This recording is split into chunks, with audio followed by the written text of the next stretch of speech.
Ladies and gentlemen, welcome to the Co-Optional Podcast. Hello, everyone. Hi everyone. Hello. I've been eaten by a shark. I don't know if you've noticed. It is the goofiest shark I've ever seen in my life. It's wonderful. You It's mocked the me eyes. and then I waited think- till afterwards and then proceeded to put on a shark eating your head hat. It's I don't know, man. less- I think it's less a quite in shark style. and more what like a stoned jester would wear at Burning Man. You also look Come fairly dance with comfortable for me. someone that's being eaten by a shark. Yeah, I mean, it's having trouble digesting my giant head, so I mean, I can hardly blame it. I went to the Georgia aquarium, and this is what I came out with. It was great. I'm very excited. It's surprisingly anatomically correct. I thought it was a real shark. The eyes Yes. are on point. Can't blame. Very realistic. Scaring children with it. That's just how it goes. We'll take that off now, because that's quite silly. There we go. Well, to the Co-Optional Podcast, we occasionally goof around with stupid clothing, like Strippin's incredible little ensemble over there. My Disney princess There's shirt. an ensemble. Ensemble. Oh yeah. My favorite part We're about all that jealous of that. is it's clearly just they took key art from those movies and just stuck it all together on one shirt. Yeah. Yep. It's not a even bit like similar. the They're shirt not that even the- similar. It's like the shirt that the rocket scientist wore that everyone was outraged about, except with Disney princesses. I wonder what effect that would have had if he'd worn that. Indeed. Strippin, let me tell you how problematic that is, because, of course, those are representations, misogynistic representations of women on your shirt right there. Do you have anything to say for yourself? I would Honestly, do every one of there those is- princesses. That's what I say. Me too. And also, Everyone. not one of them is making a sandwich. I think you're wrong. I mean, They are I all don't know. independent, rich, I don't know. successful women. indeed. That don't need Ariel- no man. Ariel making No, sandwiches. they all with need her a man. eyes. TV. Well, They all some need of a them man. did. Yeah. They all That's- need a man. I mean, it's Yeah, almost they like they're all based need on a man. stories that are several hundred years old. But I'll be their man. They all need a man. oh, well, I'll make a man out of you, Strippin. Yeah. Even Look, Mulan she's needed a over man. here. She Look, she's she here. needed a man so badly she became Came a man. one. There she is. Yeah. Oh, Yeah. man. Welcome to the 100th episode of the Co-Optional Podcast. Very Shut exciting. up. Is it? Yep, it is. Absolutely. Can this be 100? 99? Can this be Yep. 99.1? No, what? Because you don't want to have to try today? I mean, I don't blame you. The 100th should be special. Yeah. This episode will not be special. Yeah, it's It's not even probably... any news. No, it's actually going to be a really awful show because outside of our amazing guest, we really don't have that much to talk about. But weirdly enough, like, of course, we used to be the Game Station podcast, which I think ran for 62 episodes, so this is technically episode 162. We're pretty much the same thing. Plus, we probably missed some somewhere, it's probably not right or anything, but cool nonetheless. Let me introduce our special guest for the show today, the ever lyrically talented Mr. Duggleby, which is maybe not the best channel name, also better known as Dan Bull. Welcome to the show. Dan Bull, yes. I wish my channel wasn't called Duggleby, but I named it that ages ago. and We've now all had it's those issues, don't worry. Yeah. I'm stuck with Total Halibut, and it's the worst. Can't be taken seriously like this. What happened? Oh, no. For those who don't know what you do, Dan, why don't you let folks Dan, know? what do you do? What do you What do, do Dan? you What do? What I do, do you somehow actually do? somehow I've ended up making a living by making geeky rap songs about video games, which I used to do as a hobby, and it eventually took up more and more of my time, and now it's what I do all the time. That's fantastic. And awesome that the internet is weird enough to allow that to be a career. That's great. It is. There are so many people out there that no matter how weird your interest is, you'll find an audience for it, which is great. Yeah, I love that about YouTube. That is by far the best thing about it. It really takes the television model and turns it on its head and says, you know what, there's an audience for everything. Just gotta find it. Yep. There are weirdos out there is what you're saying. There are weirdos who will watch anything. That is true. That is very true. In fact, there are the existence of many channels that is reliant solely on that fact. There need to be more television channels that rely solely on that fact. Very obscure, very focused television channels on certain topics. I think there are on really obscure satellite networks and things like that. You do find that sort of stuff every now and again. When I'm really bored, I tend to flick through onto those strange, like, foreign Welsh language channels and stuff, and there's just some weird that you can't imagine that another person on Earth is even watching it at the same time as you. It's entirely possible they're not. You may be the only guy. Yeah. You might be that unique. You're There special, are one more. might say. There are more people on the program than there are watching it. Yeah, that's probably true. Oh dear, welcome to the Crucial Podcast. We do occasionally talk about video games. Coming up the show, what we've been playing this week, which is probably going to be pretty thin on the ground. We did just have a show on Thursday, and I've been away in Atlanta ever since then, so what I've been playing is what runs on my laptop, which is, as the usual, Hearthstone and Overwatch for the most part. We did play the Let's Bait the Terrorist game by going to Survivor Series. That was fun. Like, yeah, ISIS might show up. At Survivor Series? Well, that's what Anonymous claimed. Anonymous claimed that Survivor Series was a target. I was like, I'm that's pretty sure the Undertaker can handle ISIS. Yeah, ISIS get All right. tombstoned. I don't know what the hell you're talking Fucking about. real talk for a second. I'm not worried. You shouldn't be worried. The Undertaker would just go like, ugh, and then You don't demons see would that rise out of the entrance? ground and suck them into the earth. I'm not Exactly. worried at all. Zero. They'll blow worry. him up, and he'll just sit back up. He'll just and then get back up. I think of all the people you want to mess with, angry Deep South wrestling fans probably not high on that list. I would not recommend that. No. They'll all be packing as well, so it's not gonna Yeah, be- probably. I imagine there's quite a lot of concealed carry involved in there. I would not fuck with anybody there. It's not a good idea. But yeah, there was the problem is it was like, hey, it was a ruse. Anonymous never said that. Problem is there is no official Anonymous, is there? Like, Anonymous We is could be anonymous. Anybody could be anonymous. That's the thing. So it's like Anonymous made a statement. It's like, well, someone claiming to be Anonymous did. It's hard to say. That's why it's kind of ridiculous, I suppose, to blame online groups for anything. It's like this online group that anybody can be a part of and has literally no membership requirements did this. Yeah, Well, it's they like saying didn't. the No. human race did this. Yeah, It could have been John Cena. it probably was. I like to blame John Cena for pretty much everything if possible. You can't see him. You can't No, see him. you He's can't. anonymous. He's invisible. Can't see him. Yeah. Oh my God, John Cena's anonymous? Yeah, because it's the one guy you can't see. Are you saying we're all John Cena? I think in our heart we're all a little bit John We're Cena. all John Cena. I We're think there's all- a little bit of John Cena in all of us. Yeah. See. Do, indeed. so many jokes. I'm just gonna dial it back. I'm just gonna take it back a minute. It's weird that it's got to the point where just even Swallow saying it. John Cena is somehow funny. Doesn't matter Yeah, what the you don't need to. You don't context need is. to joke anymore. No, you just need to Just say the John word. Cena. That's about it. Oh, man. All right, let's talk about the games we've been playing this week. I would like to start with Dan, because apparently you've been deep into Fallout 4, so let's go right into that, shall we? I have played nothing except Fallout 4. Anyone that watches my channel probably knows that I'm a pretty big Bethesda fanboy, so I was pretty hyped for Fallout 4. Sure. And it's turned out in some ways to exceed my expectations and in other ways to be really quite disappointing. It's a big, lovely mess of a game, I think, is probably the best way to describe it. It's much bigger in many ways than previous incarnations of the game. But as a result, there are a lot of things that are pretty much broken, for want of a better word. I've had to restart my entire PC from the game crashing a few times, which isn't good. And the dialogue system is disappoints me as well, because there's always, every time there is a dialogue, there's a choice of 4 conversational options, and because they've kind of paraphrased what you're saying now, rather than showing exactly what you're going to say, you don't always know what they're going to say.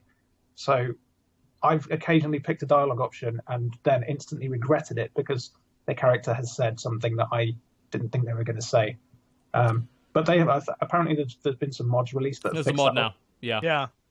But I don't think that it should be down to the modding community to do things like that. No. think- I agree strongly with that. It's the Mass Effect conversation wheel thing is probably one of the worst things that has crept onto the scene in the last 10 years or so.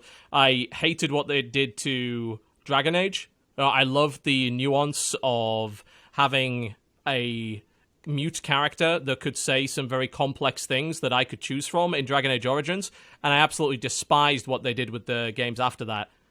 Yeah. Having the voiced, it seems to me like having a voiced protagonist in a game like this actually doesn't help it in any way. Like It's limiting. Yeah. It means a good example of a recent game that doesn't have a voice protagonist is I've forgotten the name now. The Baldur's Gate. Pillars of spiritual- Eternity. Pillars of Eternity. Yeah. Yeah. I mean, that's your. It does have voice acting, but not for every single line of dialogue. So because of that, there is a lot more scope for the writing and the writing to shine through. Yeah, and actual role playing. Yeah. Yeah, exactly. But I mean, you could argue that having every single line voiced by a voice actor is pushing forward the realism, but at the same time, there's only so much that you can record in comparison to having text. So it's also limiting. And more often than not, takes me out of the fact that I've created my own character. And it's like, well, my character wouldn't sound like that. You know, this character doesn't really represent me. Whereas if this character is mute and I can design him, then, you know, everything I say could be in a jaunty Cockney British accent if I so desire. One of the games that was good for that actually was the Saints Row series, letting you choose from quite a few different weird voices, including a jaunty Cockney gangster. I picked that immediately. Yeah. No doubt about that. I had a woman, and I still chose the male Cockney gangster voice. It's great that you could do that. This is awesome. Yeah. That game just doesn't give a fuck in that regard. It depends on the genre, I think. I think in a large RPG, I think that mute protagonists are maybe the way to go. If you're going to have a lot of dialogue in your RPG and you're going to allow people to choose and really roleplay a character, I don't think you can have voice acting. And then, of course, there are plenty of other games where voice acting is great. And then there are those that kind of straddle the line. Like, Mass Effect, I don't think would have been a better game if it had a mute protagonist. But maybe that's just because I liked Fem Shep that damn much, and she delivered the lines so damn well. But honestly, in that game, there was really you could only be two kinds of person in that game. You know, goody two-shoes or sarcastic dick, but still kind of good anyway. Mass Effect had more of a formed protagonist anyway. It wasn't you creating them and their entire story. It was more of you having a bit of an impact on a character that was That's already true. Yeah. Yeah, I think you're absolutely right with that. Whereas with Fallout, it is, at least you'd think it would be all about designing your own character and role-playing the wasteland in the way that you want to do it. And that's difficult to do as a result. Yeah. They put so much effort. They recorded 1,000 different names so that the majority of players would have NPCs read their actual name that they'd chosen their character. They put that much effort into it and then just gave up on the dialogue side. Yeah. It's like none of the options that I just chose are the ones that I would have said, and it doesn't even sound like I would have said it anyway. And more often than not, what annoys me about that system is it obfuscates. As you said, it's like it just gives you a tiny little bit of information. And I don't know if they're going to be sarcastic or not sarcastic. I don't know if they're going to be a dick about it. I don't know if this is going to end the conversation because it's not clear, or whether it's just going to be more information. You know, because the way that these games have often worked is there are dialogue options which give more information, and then there are dialogue options which will end the conversation. And I don't know which is which. I found myself having to, I'll be talking to someone and then the conversation will end without me wanting to end it. And then I have to go back up to them and say, hello, and then go into the next dialogue option. That feels so clunky. Yeah. Can we go back to that wheel for a minute? Because thinking about it, that's been a problem with a lot of RPGs for a while now, where the wheel has, like, the text is not what your character says. And there's a lot of times where you're like, oh, this is going to be a snarky response. Or you're like, yeah, this is what I want to do. Like, I'm going to get this guy. And then your character says something completely different. And you're like, wait, what? That's been happening in multiple games for years. I think this is one of the worst. Because at least in Dragon Age, it more often than not, in Dragon Age 2, can't remember it now, I think it was in Inquisition as well, it gave you a bit of it gave you an emotional indicator of kind of what this is going to be. Whereas Fallout 4 doesn't give you any of that. It gives you no context to what you're about to click. But I guess it doesn't matter because it's not possible to be a bad guy in Fallout 4 anyway. So it doesn't even matter what you said.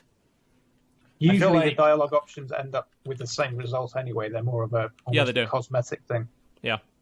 It's mostly just a case of, give me more money.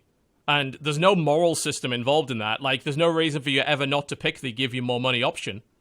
Just give me more money. And it's like, oh, well, what if they don't regard you well? I mean, the only thing that really seems to affect is the companions. And really, like, the companions will never get mad and leave you. It's just whether or not you have access to their kind of trait or not. If they like you, you get access to their trait. If they don't, you don't. It's that simple. It's easier to make them like you than dislike you as well. It's like I've swapped through quite a fair few companions and done a bunch of things they disliked, and yet they still give me their side quests and everything else. So seems very minimal the effect that your moral decisions in the game have. I mean, I think it's safe to say that really Fallout 4 is not much of an RPG. It is a open world first person shooter with some RPG elements and some building elements. And those more bits, towards Borderlands, I think, more towards Borderlands than the many previous ways. Game. Yeah, I really enjoyed Borderlands, but so I am enjoying this game, but it's not. It doesn't have the same depth, I think, that perhaps Fallout New Vegas had, for example. Yeah, I think we always keep coming back to New Vegas because Obsidian made a Fallout game there. You know, with Fallout 3, you saw the transition begin between what was Fallout 1 and 2 and what Bethesda wanted to make it into, which was really a very Elder Scrolls-esque, huge world. The kind of thing a lot of people enjoy, and I'm not discounting the fact that they don't like it, you know, that they really, really enjoy this huge world to explore and things to find. A lot of people love that, and there's a lot of gameplay to be found there, and a lot of people think the Bethesda games are great value because of that, because they can play for hundreds of hours, and they're not wrong. You know, as someone that spent 300 hours on Oblivion, they're not wrong, but it's less of what Fallout used to be, and more of, this is a Bethesda open world game with a Fallout theme. It's kind of ironic that... Go on, Dan. Carry on, Sam. Carry on. I was going to say, it's kind of ironic that Obsidian made New Vegas, which is touted as, you know, probably the most RPG element Fallout since the originals. And they're also the ones that made Wasteland 2, which everyone's saying is better Fallout than Fallout. And, was it Pillars of Eternity? They made Pillars of Eternity too. I mean, yeah, they have a lot of chops when it comes to RPGs, there's no doubt. And I think that storytelling and that writing really, really dove into that and was very obvious in New Vegas. Not that New Vegas was a perfect game. It was rushed, it was buggy, it had all sorts of problems.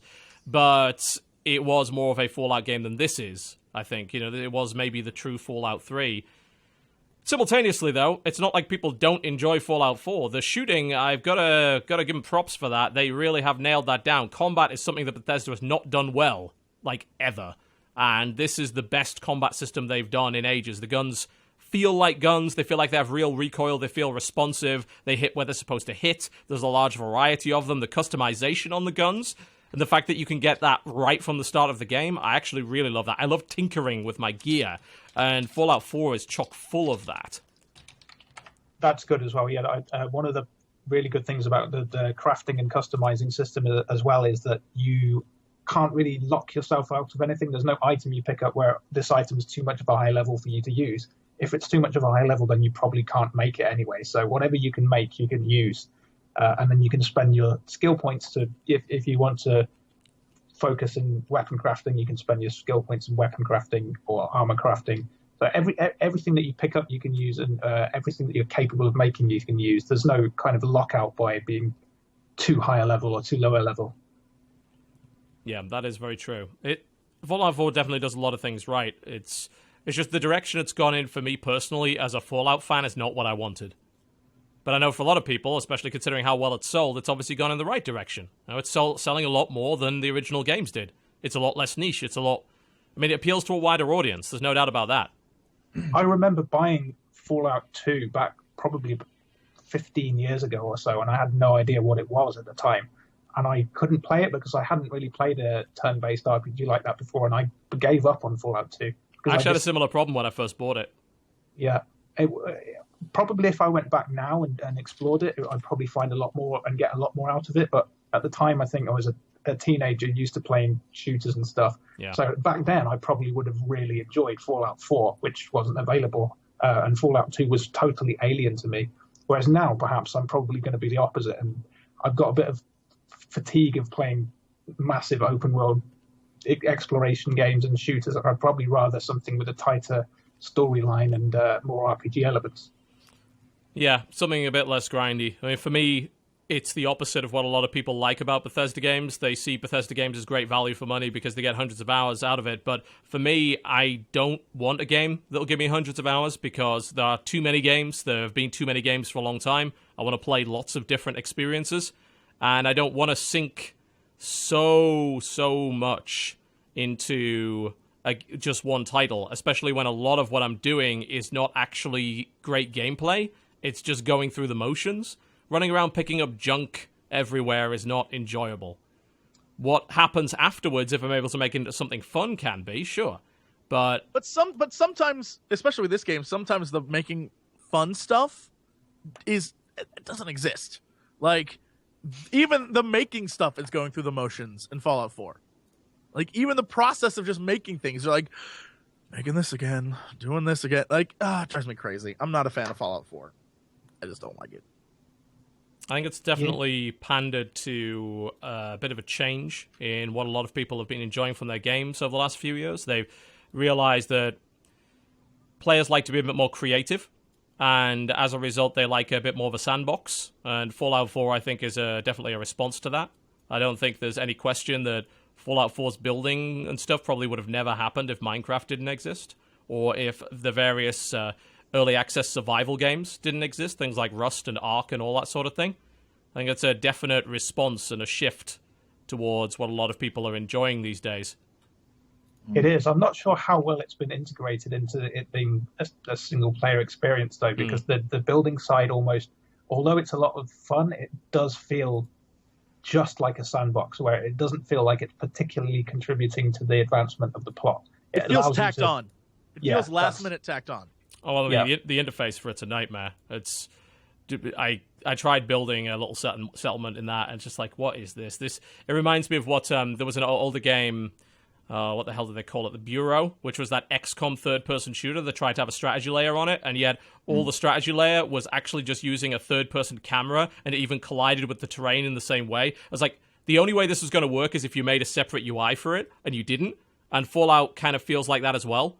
If I wanted to build a settlement, I want to do it from above and build it kind of SimCity style or whatever. I'd want an interface for that, and they just don't have that.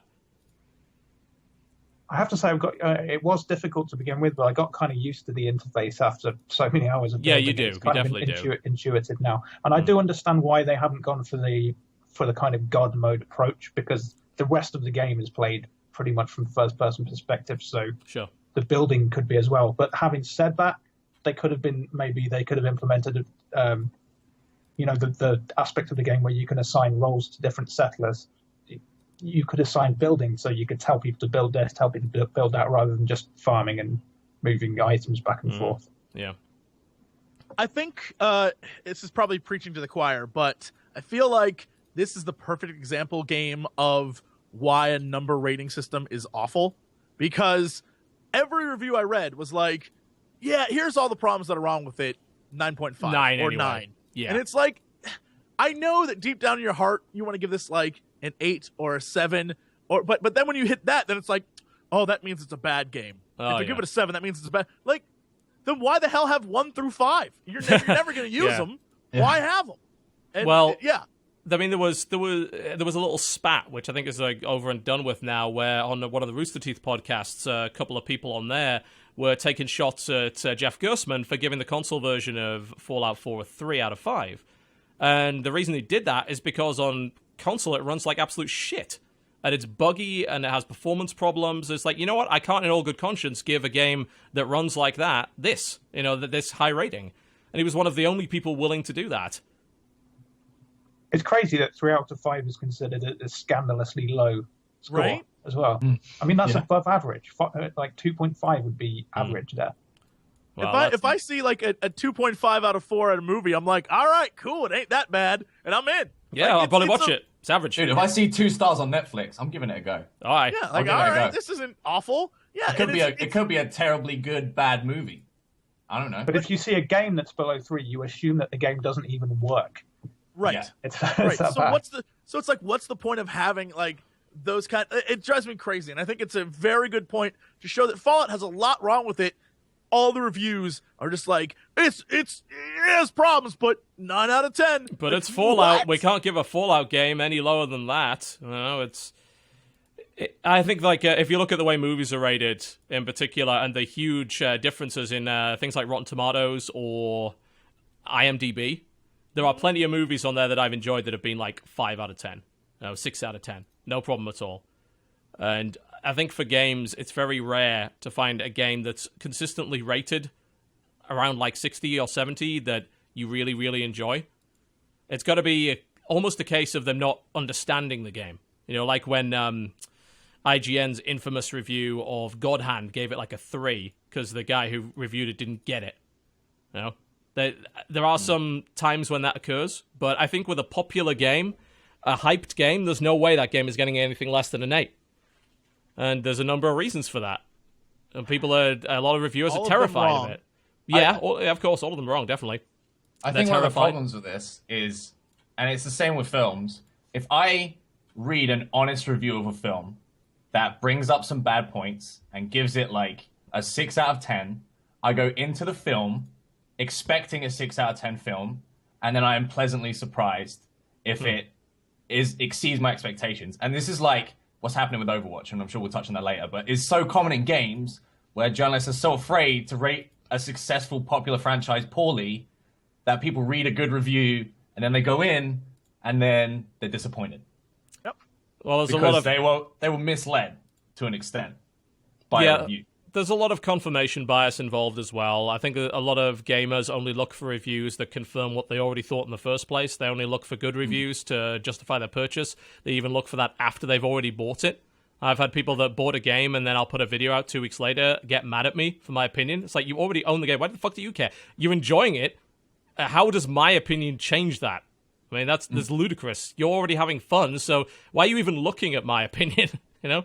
You've already bought the game. What use can my opinion be? That was me with Battlefront. I went around to go find out who else thought it was shit, and I just looked up everyone's reviews. Like, this guy agrees, he's cool. This guy agrees, he's cool. I was like, all right, we good. And that's all I cared about. Man. I just want confirmation that I'm not crazy, because I got blasted on Twitter like, it's amazing, you just have too high standards. I was like, maybe I Jesse do. Cox has too high standards, said nobody ever. The lowest score that Battlefront got was a 6.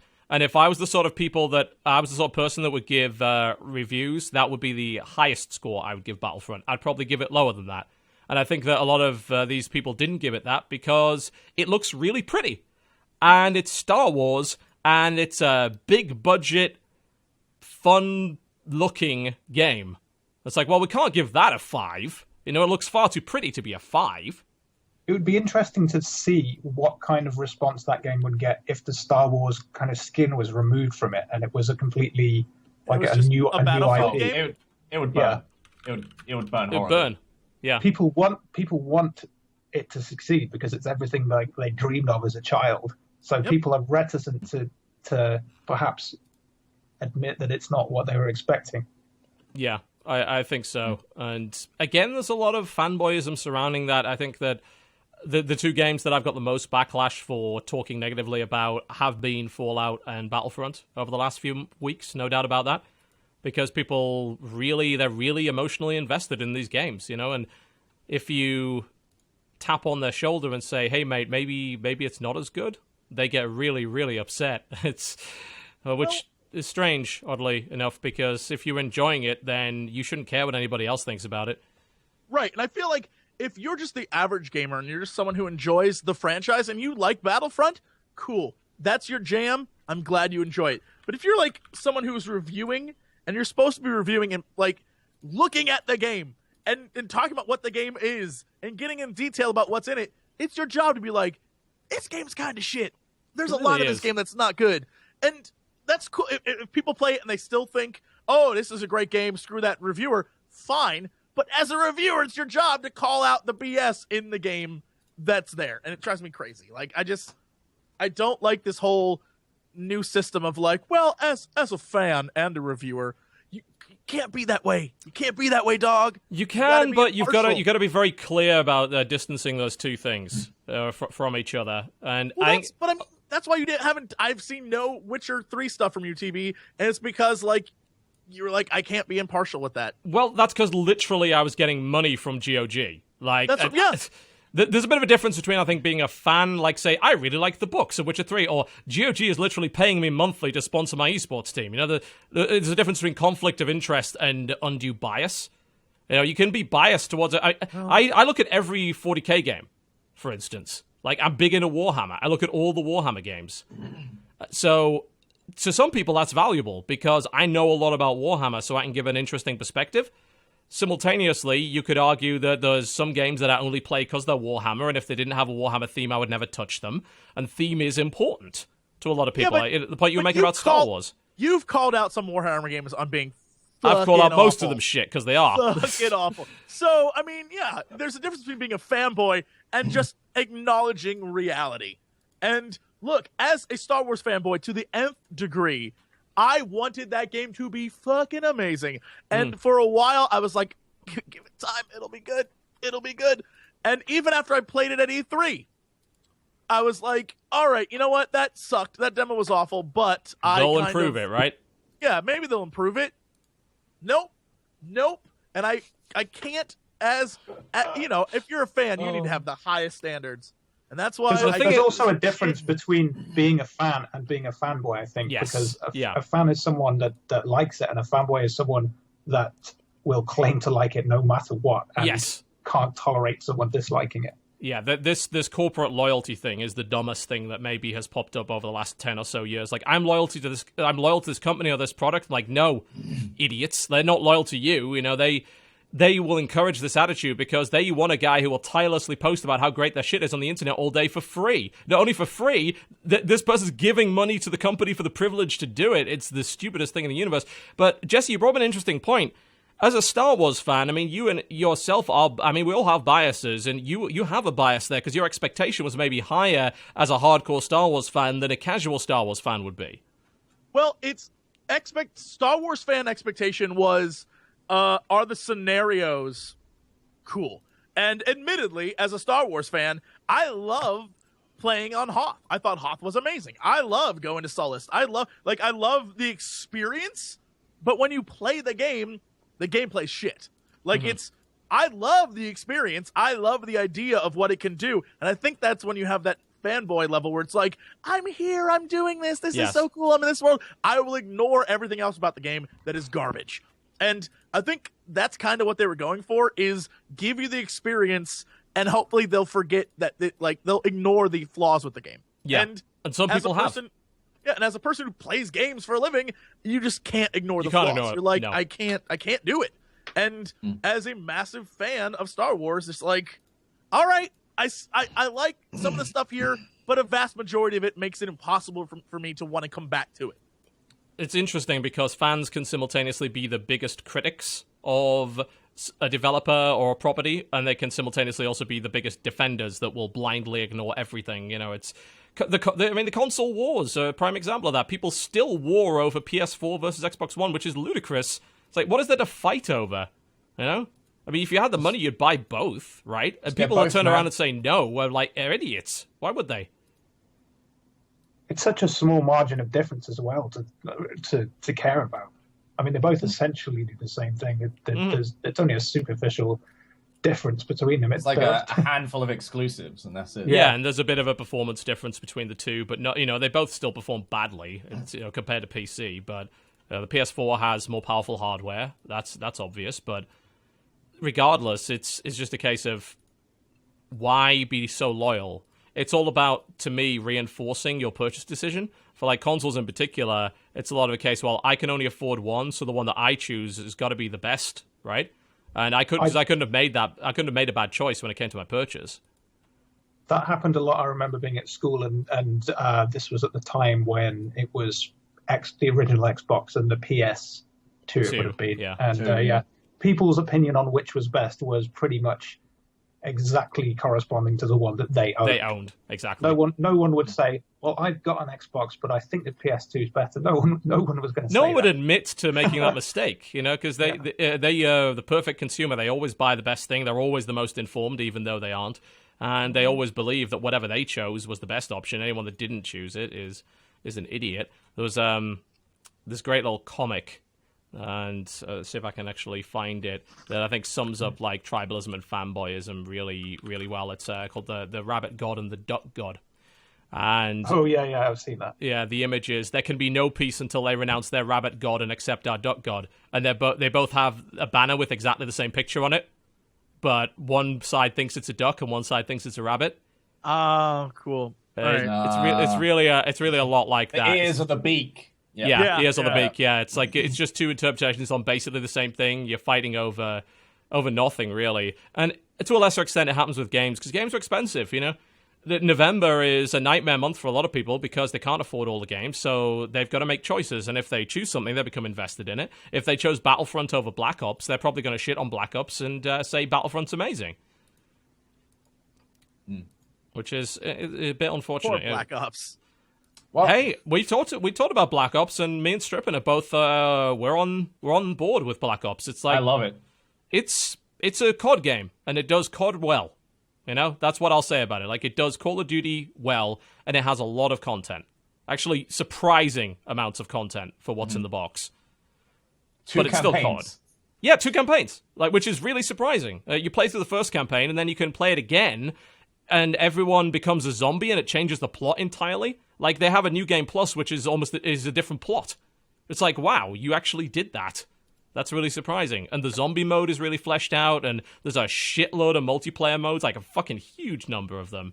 And then EA took arguably the most story-driven franchise of all time and didn't give it any story. Oh, all. yeah. When I saw that it was going to be multiplayer only, I just thought, what a wasted opportunity. Because I used to play Dark Forces and Jedi Knight. They've got a 10-year contract. Oh, man. They're going to ruin it for 10 years straight. Oh, dear. You know, and the sad thing is... You gotta make it sad, huh? You just gotta take it down a few levels. The sad thing is you can still do story with a multiplayer game. I think Titanfall did a decent job of it. I think Brink did a better job. And obviously everyone hates on Brink, and I'll defend it to the death. But Brink had this really interesting idea that every single mission should have its own story, and it should be a campaign that leads from one to the next, to the next, to the next. And there's actual context to everything you do. And I think Brink did a great job of that through cutscenes and through having an actual campaign that you run through from start to finish in multiplayer. Titanfall did it a bit too. I think there's room. You could have done that, but Star Wars, like Battlefront, just doesn't at any point. Like, why are they back on Hoth? I don't have a fucking clue. Why are they back on Endor and yet, like, the Ewoks aren't helping them? Like, is this canon? Is this not canon? It doesn't seem to be canon from what I can tell. And yet, even though it's not canon, you don't even try to use, like, expanded universe stuff and everything like that. The game has one vehicle. One. Fucking AT-ST is the only vehicle. I don't count the speeder bikes. Everything else is on rails. You're absolutely right. The speeder bikes are too shit to even count as a vehicle, you know? It has one vehicle. And if you only watch those first, I say the first 3, 4, 5, and 6, then even then they had more vehicles than that. They could have had speeders and things like that, but it seems like they stuck really closely to canon representations of certain things, and yet only when it seemed convenient enough to do it. Like, the weapons. Are the weapons canon? Some of them are, some of them aren't. A lot of them weren't even featured in the films. So I'm thinking to myself, well, okay, if you're willing to feature things that aren't in the films, then why not go the whole hog and add some more interesting content to it? And they didn't. They also it's almost announced... like the worst of both worlds. It really is the worst of both worlds, yeah. Yeah. They announced that they would not be adding any content from the new Star Wars films to the game in the future expansions as well. Which makes no damn sense. Because, like... what you see is probably what you're going to get. Maybe you'll get, like, maybe you'll get Yoda. But there's no coherent story to they Battlefront. Won't add anything else. So to me, there's no excuse not to dip into that. You could go Clone Wars with it. You could go Episode 7 onwards with it. You could go Expanded Universe. You could go fucking Old Republic with it. But you chose to do none of those things. Whether it's a licensing issue with Disney, perhaps, and maybe they're restricted to what they can show. We don't know. But that's actually kind of in my fanboy mind. I'm like, well, maybe this was the shit one they tried to rush out before the movie came out. But then the next one, because the movie's out, then they'll have, like, a bunch of cool stuff in it. That's literally, as we're having this conversation, that's how much of a fan I am of a thing that I hate. I just want to point, I'm like, maybe next time it'll be good. They've got a season pass people have already bought, so they've got 2 more expansions to release for this game before they even make another one. I thought it was 4 content packs. Is it 4? It's usually 4 with EA season passes. If they go the Battlefield model, then it will be 4. I mean, they're selling the content packs. They're marking it as Battlefront 2, the expansion for Battlefront 1. This expansion. But there's gonna be nothing from the new movies in it. What? So, like, Clone Wars stuff is, I guess, what's going to be in it. They had no problem putting that into Battlefront 2, You can pray that Clone Wars is going to be in it. I mean, I don't particularly care about that era in Star Wars at all, so I'm not interested, but whatever. Apparently it has 5 expansions, chat's telling me. It's like, oh, shit. And they're already working on an actual sequel. I don't get it. Like, they adhere to canon only when it makes very little sense to adhere to canon. And yet, all of it's fucking stupid. I mean, sorry, the Emperor was not on Hoth. That didn't happen. Fucking Boba Fett was not zipping around on Endor killing Ewoks. That didn't happen. A lot of this stuff did not happen. So why not use the full breadth of that universe to make something interesting. You know, why don't I have a TIE tank? You know, I know the TIE tank is in the expanded universe. Why is there not a TIE tank? It's like, oh, it's not canon. Yeah, but like a lot of this other shit isn't either. So I didn't realize there was a TIE tank. I am now going to Google that now. Oh man, totally true. When it comes to TIE fighter variants, oh man, I know my shit. There's a lot of them. Yeah, You've got the models, haven't you, TV? I've got a lot of models on my shelf right here, and a lot of this stuff, like they're like, no, this isn't canon anymore. It's like, fuck your canon, you know? It's this right here is a fucking E-wing. This is a fucking E-wing that was in none of the movies whatsoever. This is fucking canon as far as I'm concerned, and I don't care if you're doing this whole, oh, it's Star Wars Legends, the expanded universe doesn't count anymore. I'm sorry, most of the cool stuff came after the films and what they did with it after the fact, not what was in the films in the first place. It's a strange, rigid adherence, and honestly, I wouldn't even care about that if the game was actually good, but it's not. You know, that game is full of cheese. It's full of dying to random shit. It's full of a complete lack of teamwork because there's no way to even work as a team in that game. It's full of playing the same. They purposefully limit your teamwork.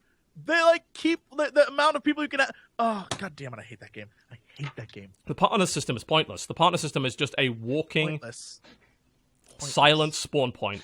And yes, you get to pick like their loadout, and that's assuming you even end up as a partner. Half the time, I don't have a partner for whatever reason. And I don't know why. I mean, how the fuck hard can it be to match people up with partners in a 20-on-20 game with even numbers? I don't know, but apparently they manage it repeatedly.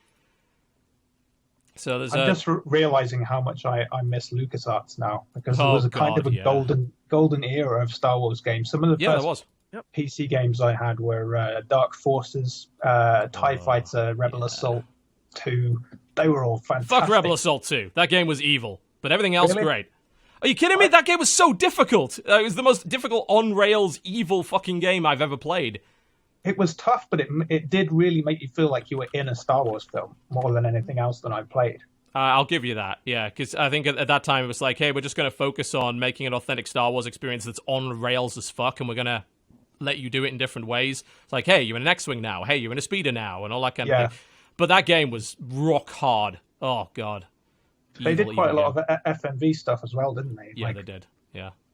Which is something that doesn't happen. They're a company that had passion for Star Wars. Yeah, of course. Foremost, why wouldn't they? And it wasn't just the fucking money ploy.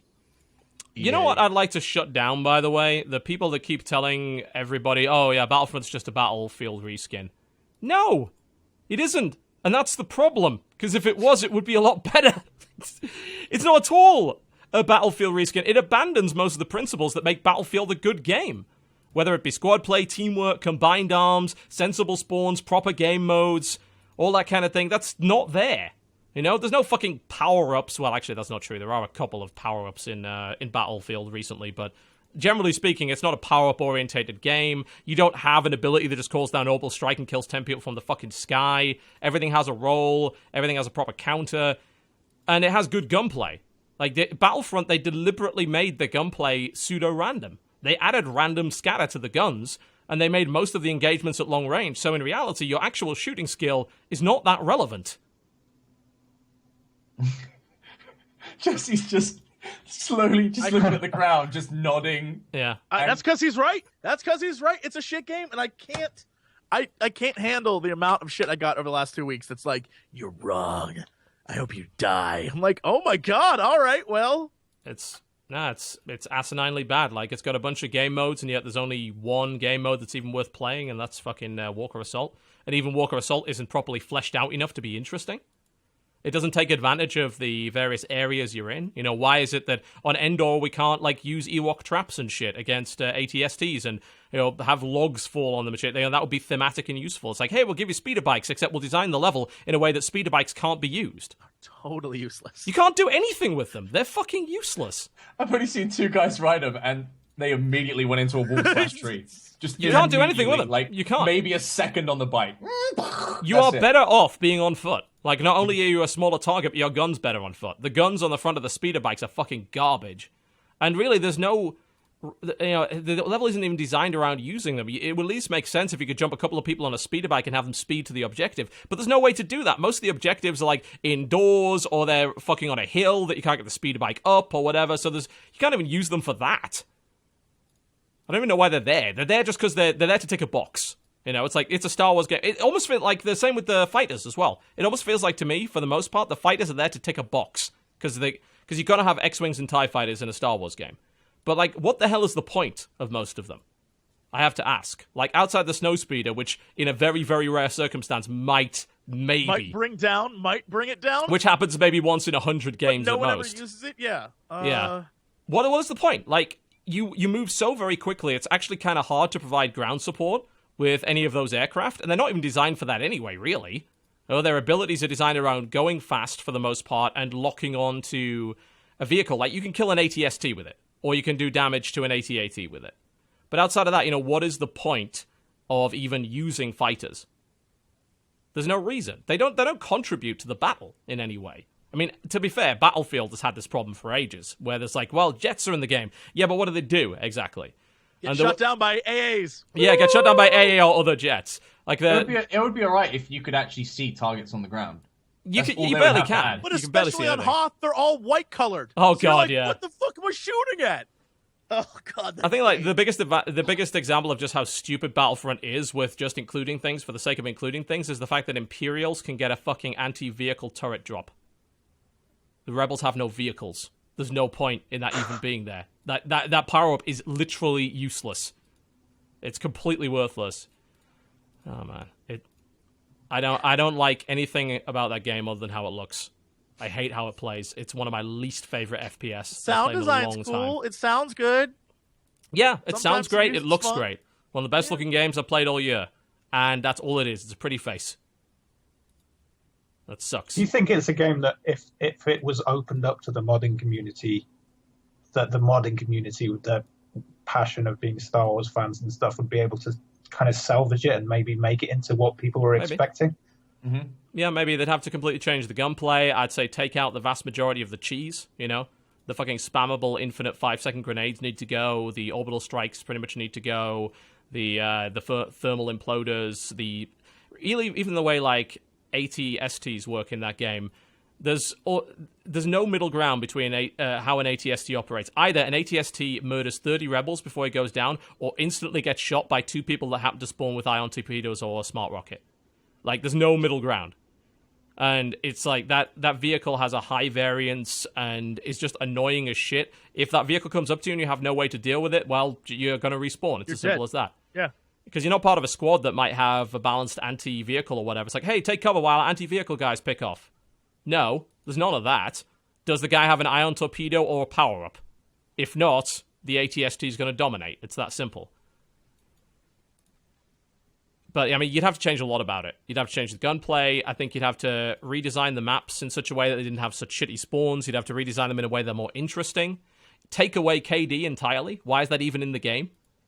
I mean, fuck, you Rebels, you're going to die more than you kill. It's that simple. Yeah, the Rebels is just about objective winning. You're just running to your death over and over again. And any Rebel who's not doing that is not helping your team. That's that asshole who's like, I'm going to use my sniper rifle that only fires once every 15 seconds to stand up here and then score. Fuck you. You're not doing anything. Help the team, if you're asshole. That. Yeah, you're not doing anything. I mean, to be fair, the sniper rifle is the only gun that doesn't have, like, bullet dispersion. So. Yes, it doesn't spray all over the place. Yeah. Like, when I get to level 28, I'm going to put on the charged sniper rifle and the other cycler. sniper rifle. Why wouldn't you? And then I'm going to have the sharpshooter perk, and I'm going to constantly just have them off cooldown, and I'm never going to fight anyone. And that's the only way I'm going to get my KD. Because it's the only guns that actually reward aim.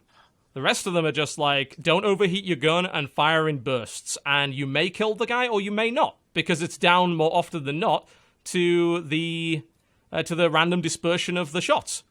But now you know how stormtroopers feel, because that's what happens in the Yes, film. it's immersion. It all makes sense. They even put in the movie scream. So when people die, they like ragdoll and they go, ah! Yeah. Oh, it is a really... maybe after 5 expansions, it might be good. But right now, that game is tosh. Just tosh. It's Toshley Station, and they got no power converters. That's what it is. Just awful. So I haven't been playing much of that. I've been forcing myself to play it just because I need to do a video on it, and I want to have a good enough hours so that people can't turn around and say, well, you haven't played 170 hours of the game, so I don't think you really understand the competitive meta. Okay, no. I think there's not a lot to understand about that game. That is a very, very simple game. But it's pretty. And it runs well. So there's that. Pretty. It is pretty. And it's about Star Wars. You can't even run it, can you, TB? Well, I had issues with connecting. It's got a weird NAT problem.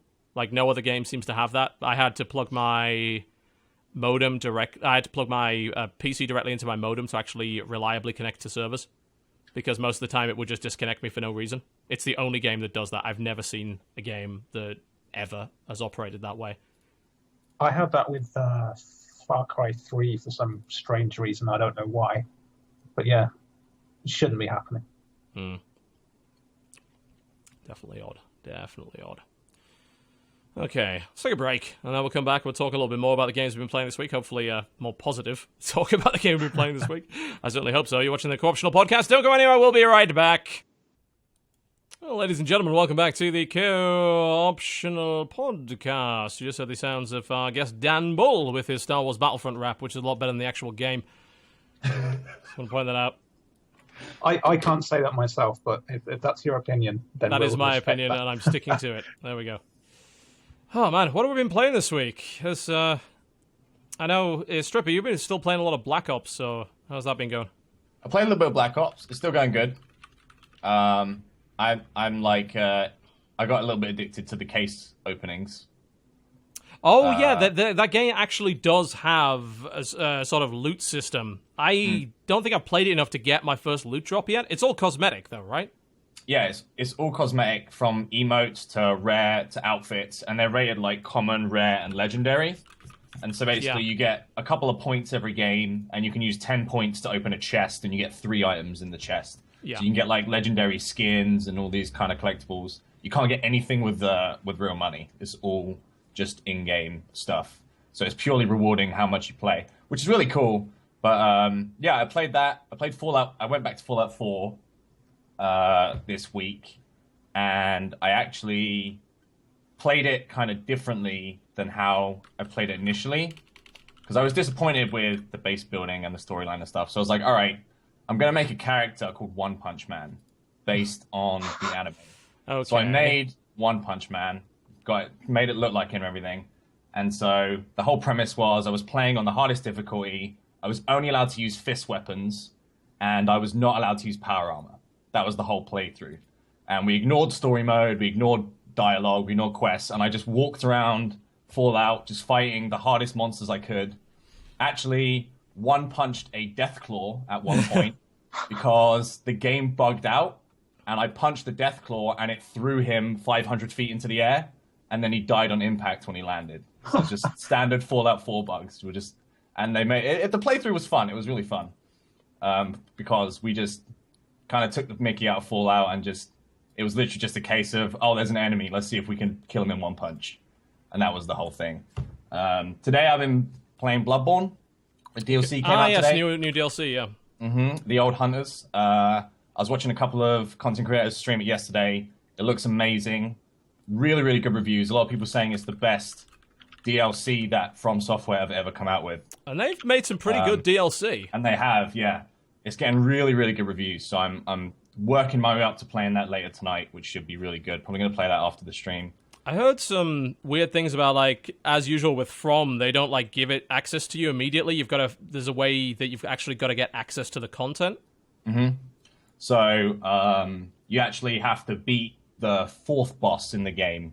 So it's a midway through the game thing, and then you have to go to a certain enemy with a certain item, and then you get teleported to a new realm. So people have to actually discover how to get the DLC. That's From in a nutshell. It was the same thing they did with Artorias. And it's not something that comes at the end of the game. It's actually comes as an addition into your experience. They've put like 10 new weapons in and loads of new enemies and stuff and new items. So does it give you any guidance on like how to find it, or is it just you get like flavor text and stuff in the items, but typically with most From Software games you kind of have to like figure it out a little bit. But as once one person figures it out, word gets around and everyone kind of knows how to do it now. But yeah, no, I'm looking forward to trying that. I also played Mordheim yesterday. For a couple of hours. Yeah. I have that. I haven't quite had a chance to dive into it yet, though. What do you think of it so far? I like it. It's definitely a very hardcore strategy game. Yes. It's not like you have to really kind of have your focus on the game. It's not. I originally thought it was co-op. It's not co-op, but there is player versus player elements. So you can create a team. Initially, it's of 5 Warhammer units. So you can be like warlocks, or you can be Skaven, or you can be humans. And you send your units out on missions to fight other NPC-created teams. There's no mini-map. So you're like submerged in these cities in Mordheim, and you have to actually navigate your men through the city streets. And you can set players up to ambush enemies, and they can set up to ambush you, and all that kind of stuff.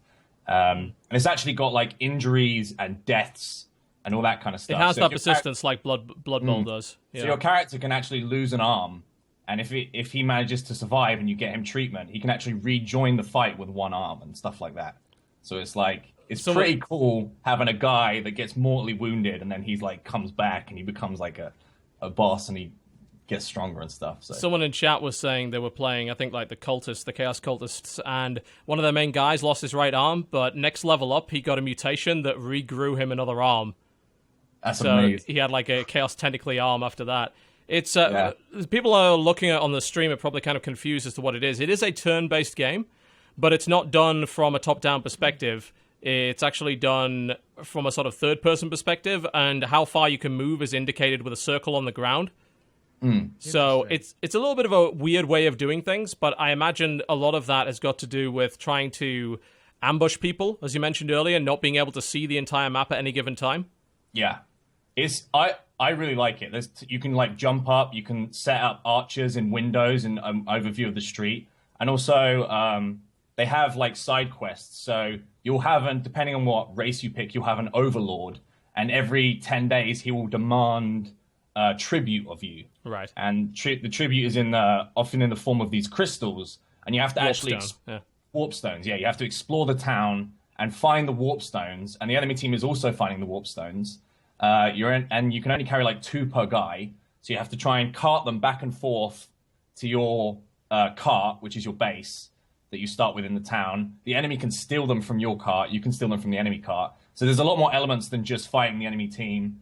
There's also like there'll be a bounty on a specific enemy player, so you have to try and locate that specific player and get a bounty and stuff like that. So they add lots of elements to keep you on your toes. It's not just a fighting game, but the level up and the customization you can do with your characters and stuff is all really, really good. I've been having a lot of fun with it, actually.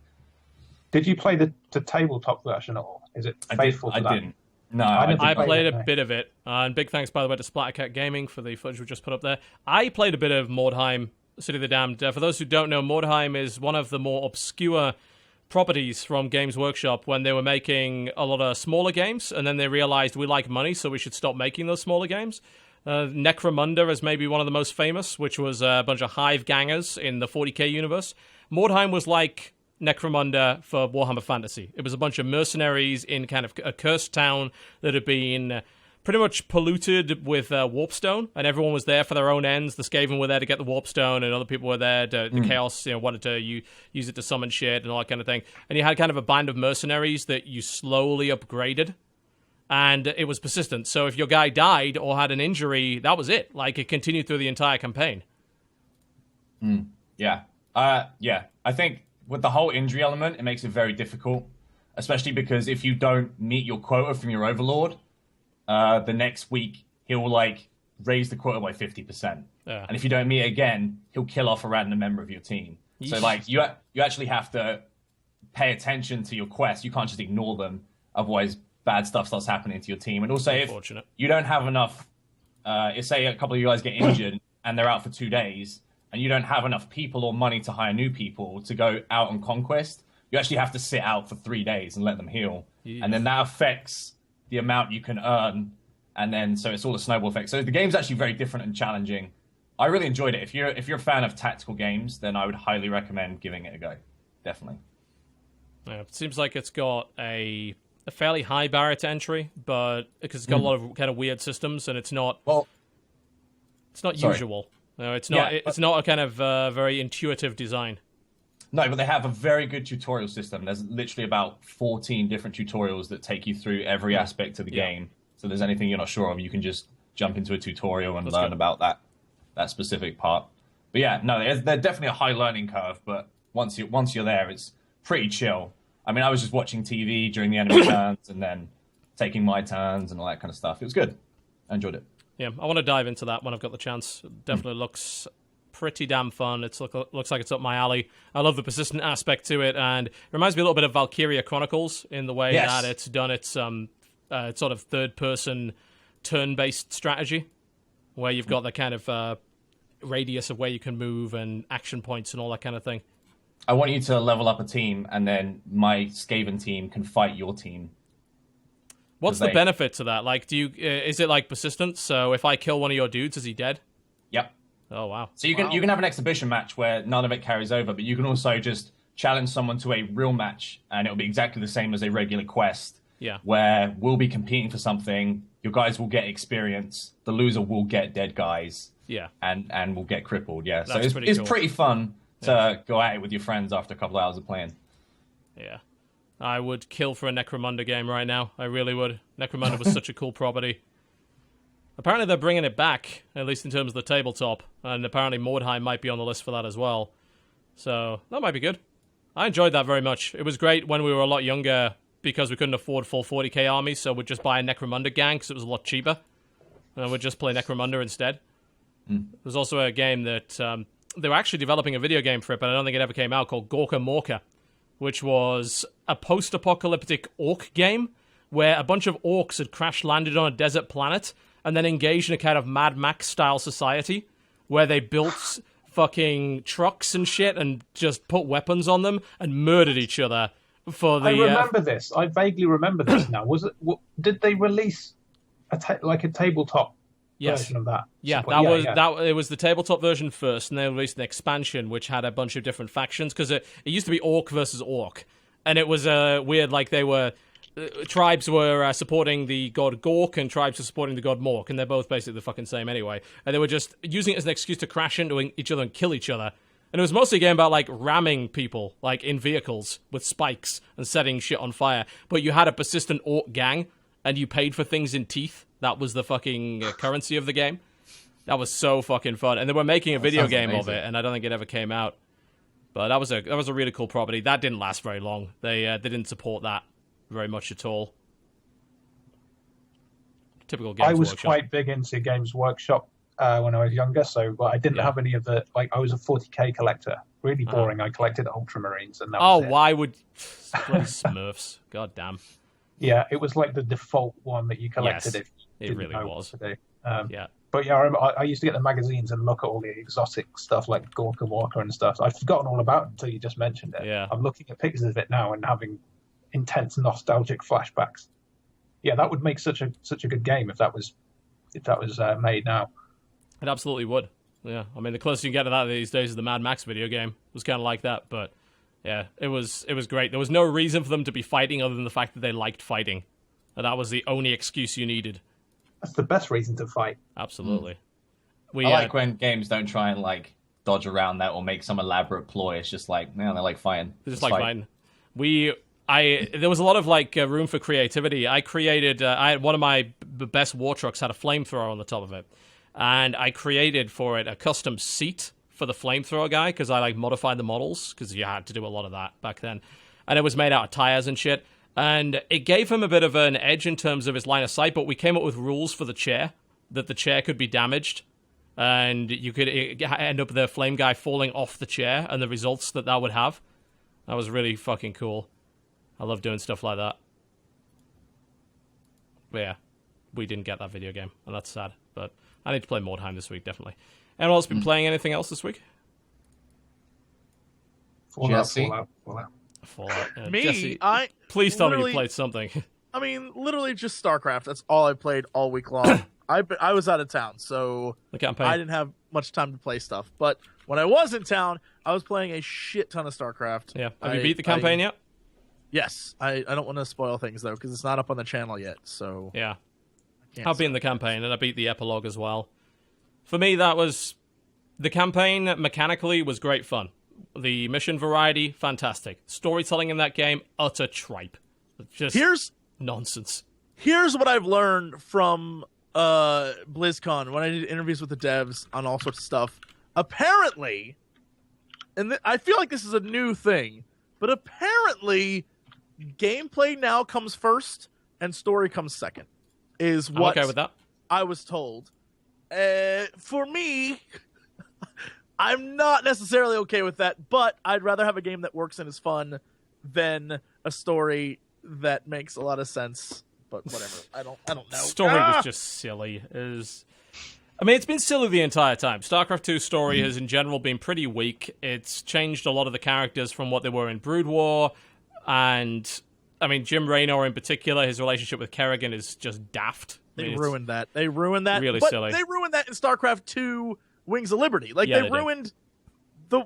Spoiler for those who never played Brood War. At the end... It's a little old now.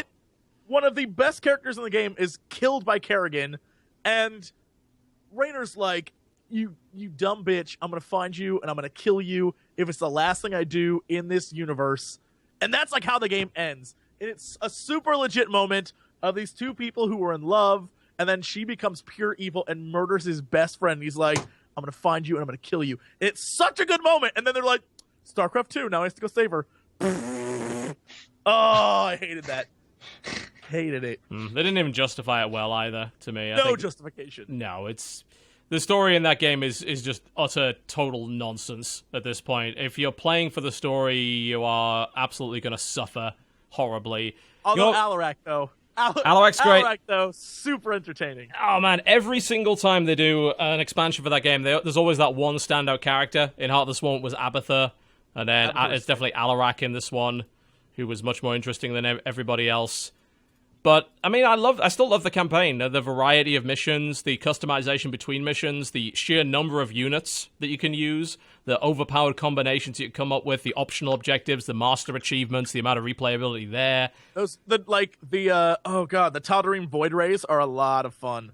The ones that instead of charging up over time, they just spread to other units. You just destroy everything. It's so good. Yeah, I didn't have a good experience with them, probably because I was like playing on a harder difficulty, and the guys had like very high armor and things like that. So I played. I think the combination I came up with by the end of the game that was just dominant was Carriers and Colossus, because the regular Carriers heal the Colossus, and then you get the regular Colossus and you add a couple of the guys in there that increase the range, and it's just an unstoppable force.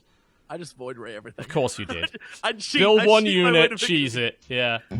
Yep. Sounds about like in right. Age of Empires, where you just used to pick a civ that could just make paladins, and then you just mass produce paladins, and that was the only thing you did, and you would win the game. Yep.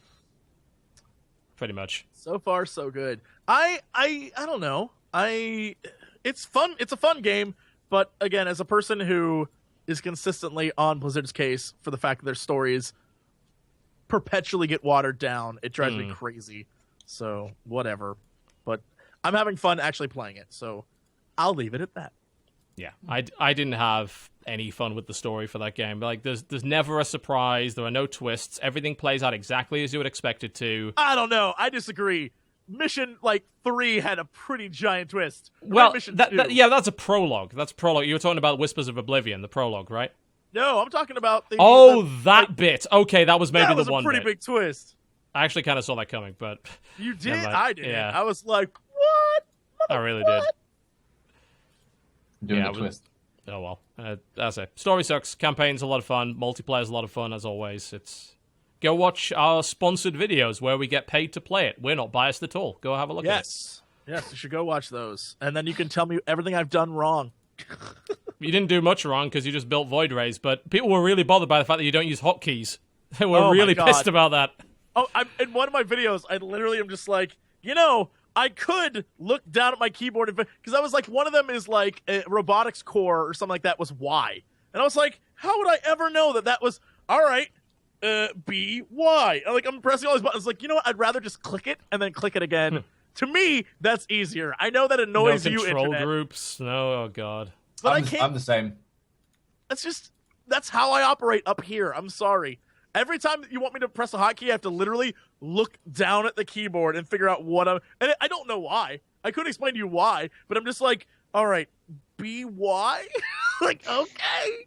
You need to drill it into your muscle memory so that you can just do it spontaneously. But it's the people who know how to do that, the people who play PvP and they play. I don't do that. I've never I perpetually will avoid PvP and online play in StarCraft. The only time I do stuff like that is when it's like the fun maps where it's like you control one cruiser and you go off and fight other cruisers. Or like you're Iron Chef and you have to make food with the all the fun games. I love those things. And those do not require you to know jack. No, they don't. I'm like, no. Perfect. Those are the ones for me. Yeah, I'm the same with like WoW and Guild Wars, any of those things. Like my fingers will do WSD 1 to 5 and shift 1 to 5. And then 6 upwards, I will actually move over and click. Click it. Because I don't want to move my. I don't want to look down and move my hand. My hand is in a great spot there. I will just click 6 through 0, and people just lose their shit. Yeah. Oh, it's a fucking clicker, man. He's a clicker. Fucking clicker. Fucking keyboard turner. Oh. Well, I've got the macro keys on the side of my mouse, like 1 to 12, and I still don't know where they are. And I only use probably one of them.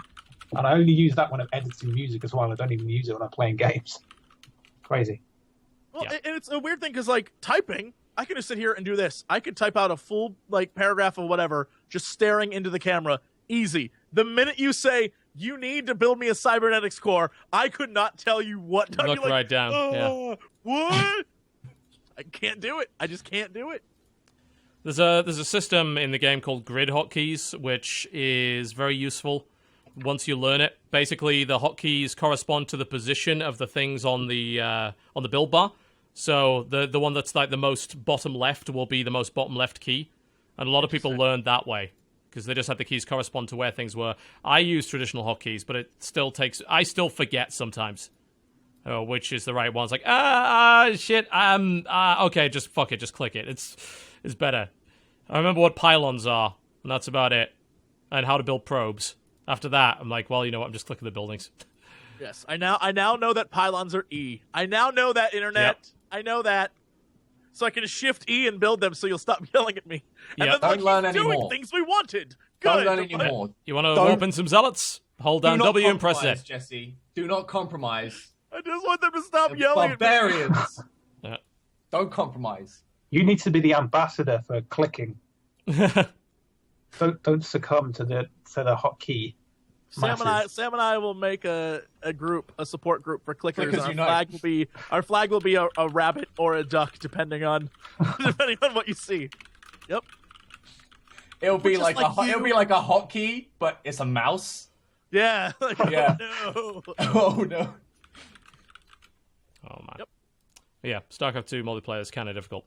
But if you do want to play all the custom games, you can actually play them for free. You just download the Starter Edition, has access to all the custom games. You can even play the co-op missions with 3 commanders. So, nice little freebie. How are the custom maps in Legacy of the Void? Well, I mean, they've always had they've had a problem since the start of it, where the arcade just hasn't been very well designed. Like, discoverability is a problem, and the only games that really got played were the same games over and over again. Because actually getting players for everything else was difficult because they don't have custom lobbies. They've improved that a little bit. It's also they have a really powerful but very difficult to use editor. Like, you can make almost any game inside StarCraft 2, but it's very hard to do it. So, as a result, a lot of people just didn't bother investing the time to learn how to use the editor. So there are issues with that. That's why they run a yearly contest called Rock the Cabinet to try and get more developers in and offer cash prizes. Yeah, because I used to play a lot of TD and, Mafia and stuff with the They've mods. got all those. They were also fun. Yeah, they've still got all those. The problem is getting a game for a lot of them. Instead of just going on, because it used to be with Warcraft 3, you'd load up and the first thing you'd see is the game list. It's like, oh, I've never heard of this game before, and there's people in it. Let's go play this mod or whatever. Dude, I love that. That was You amazing. can still kind of do that. You can click on the list of open games and it will tell you, but you can't put a custom title or anything. So you end up in someone's game. It's like, oh, we're only inviting people that are have 200 hours in this mod. Fuck you if you don't know what you're doing. So that can be a bit difficult. There's still some fun stuff there, though.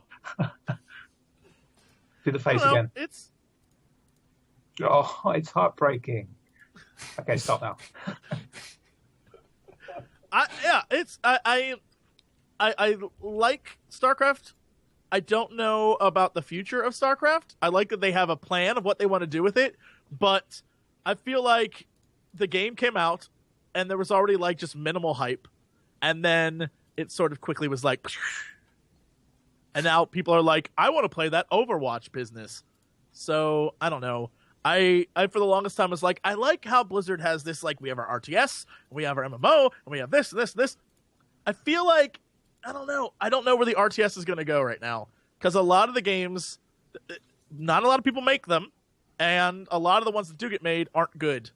There's only a few that actually end up really good, and I wonder what's going to happen in that genre, because it's not something people are investing a lot of time and energy into making anymore. Well, they don't sell. You know, it's Starcraft is the only RTS that really sells a reasonable amount.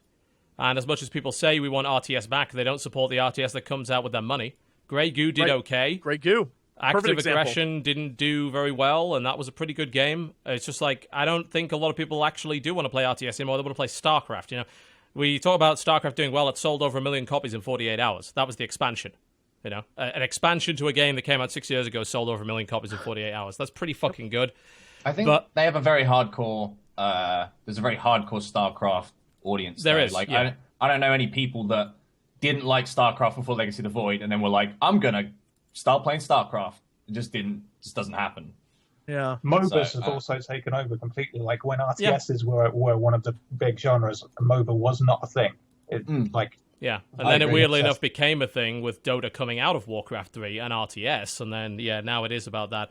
Because you get parts of what make RTS cool in a MOBA style game, but you take away a lot of the barrier to entry and initial complexity because you really only have to control one unit. So they effectively removed the multitasking. Yeah, they definitely took a lot of that, which is unfortunate. I mean, I love RTS, I really do, but it's hard to justify developing one in this day and age. Did Endless Legends do well? Endless Legend is not an RTS. That was a turn-based. It was like a 4X, wasn't it? Yeah, it was. Yeah. Like a Civilization style game. Ah, I see. Yeah. It was very difficult to get used to. I played it for like super 4 difficult hours, to get used to. It's really you weird don't in know what ways. the hell anything is, because it's like a complete fantasy universe. You don't know what the hell things do. It's brand new, and it's some of it's poorly explained. Like, you just don't know what to do at times. Yeah. Right. I will give Endless Legend credit. Like, it had a lot of replayability because all the factions play completely differently. They made some very radical faction choices in the way that they each played, and that was really cool. But I didn't like the fact that game had like automated combat. It was really dumbed down in that respect. It wasn't brilliant. I mean, that studio had the same problem with Endless Space, where it had very dumbed down, very simplistic combat.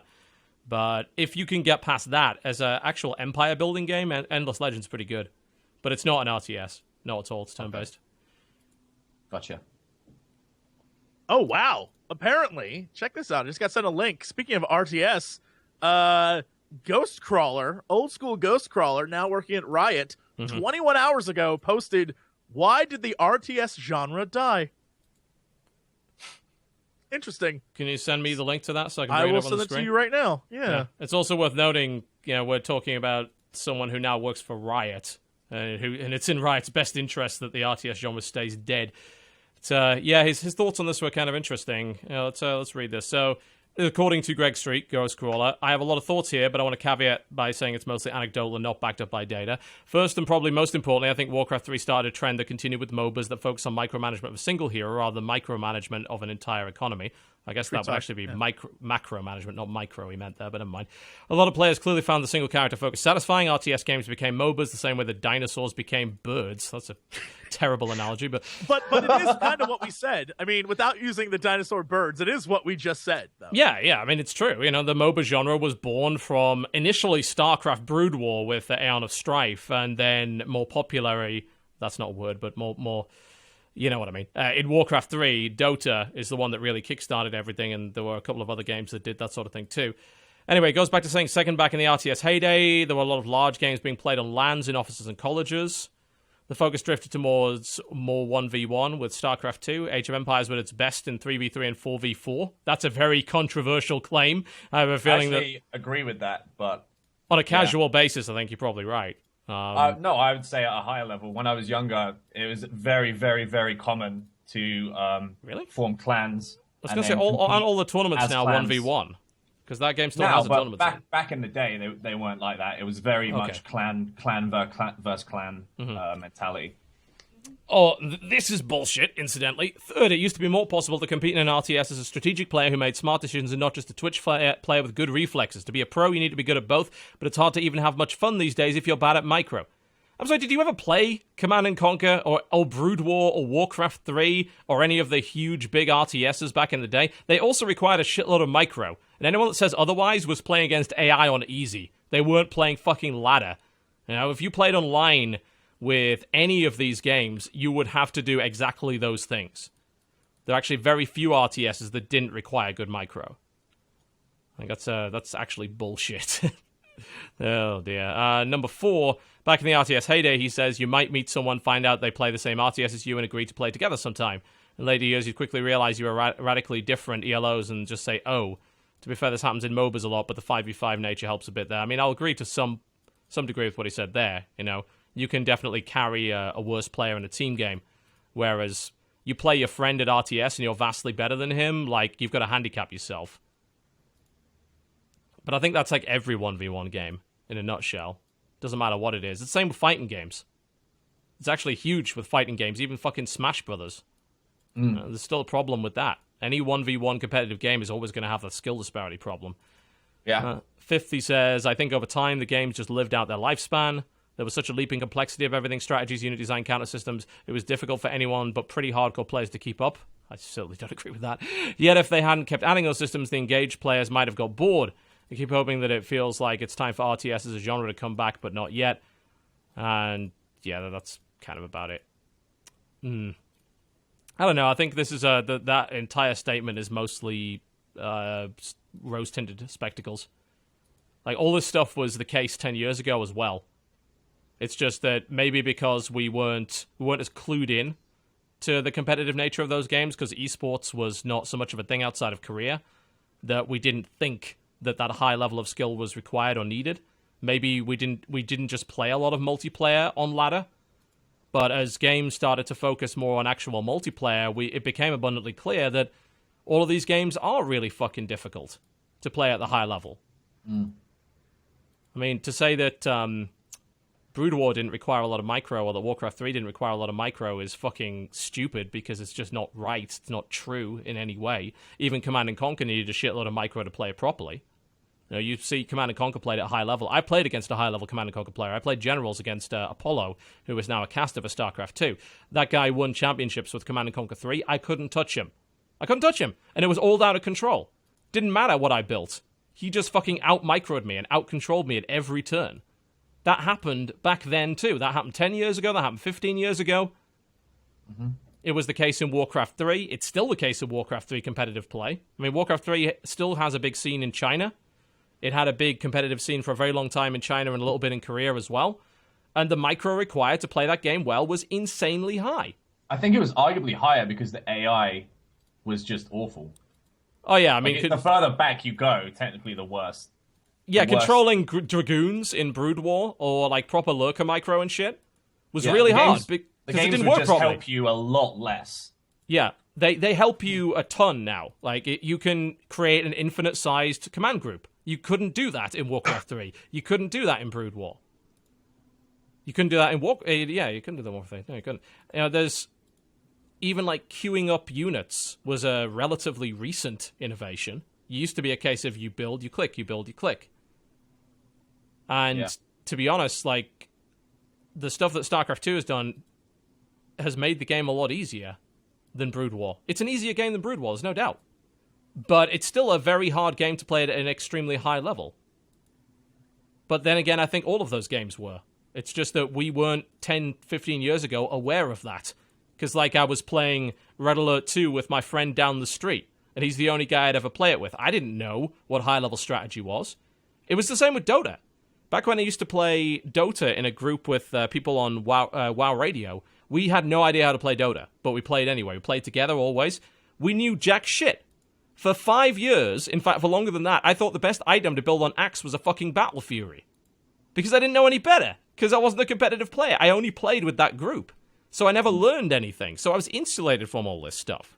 But that didn't mean that that wasn't a high-level game. Of course it was a high-level game. It's just that we're now more aware of that than we were previously, I think. Yeah, it's just more min-maxing now, isn't it? Yeah. People are... Maybe it's because of the rise of esports that people see, look, there's money in this. Being good at a video game can actually earn you some money. People take it more seriously. Maybe there's an element of that.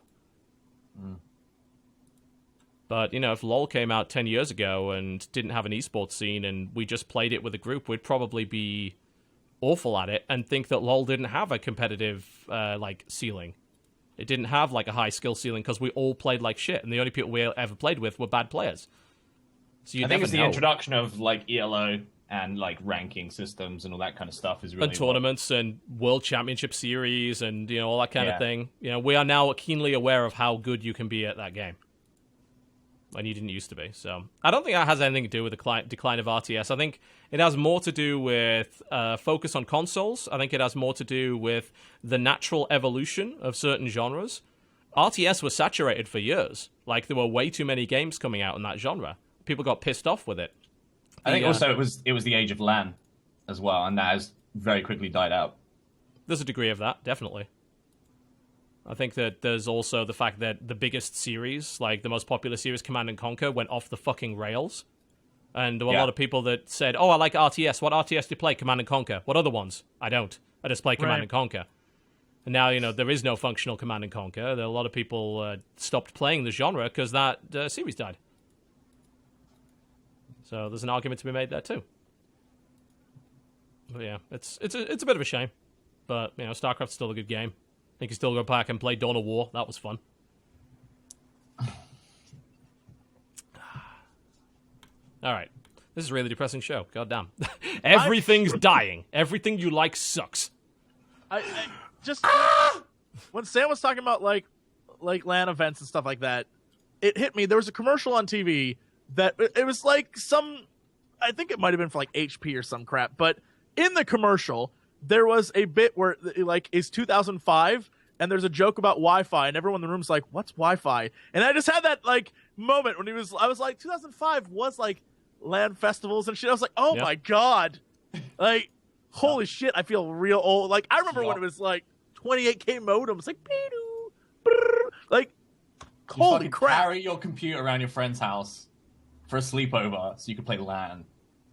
That is ridiculous. It blows my mind that. I mean, you say that, but DreamHack is still the big, is still huge, and the iSeries is the biggest it's ever been. Those LANs do happen. Yeah.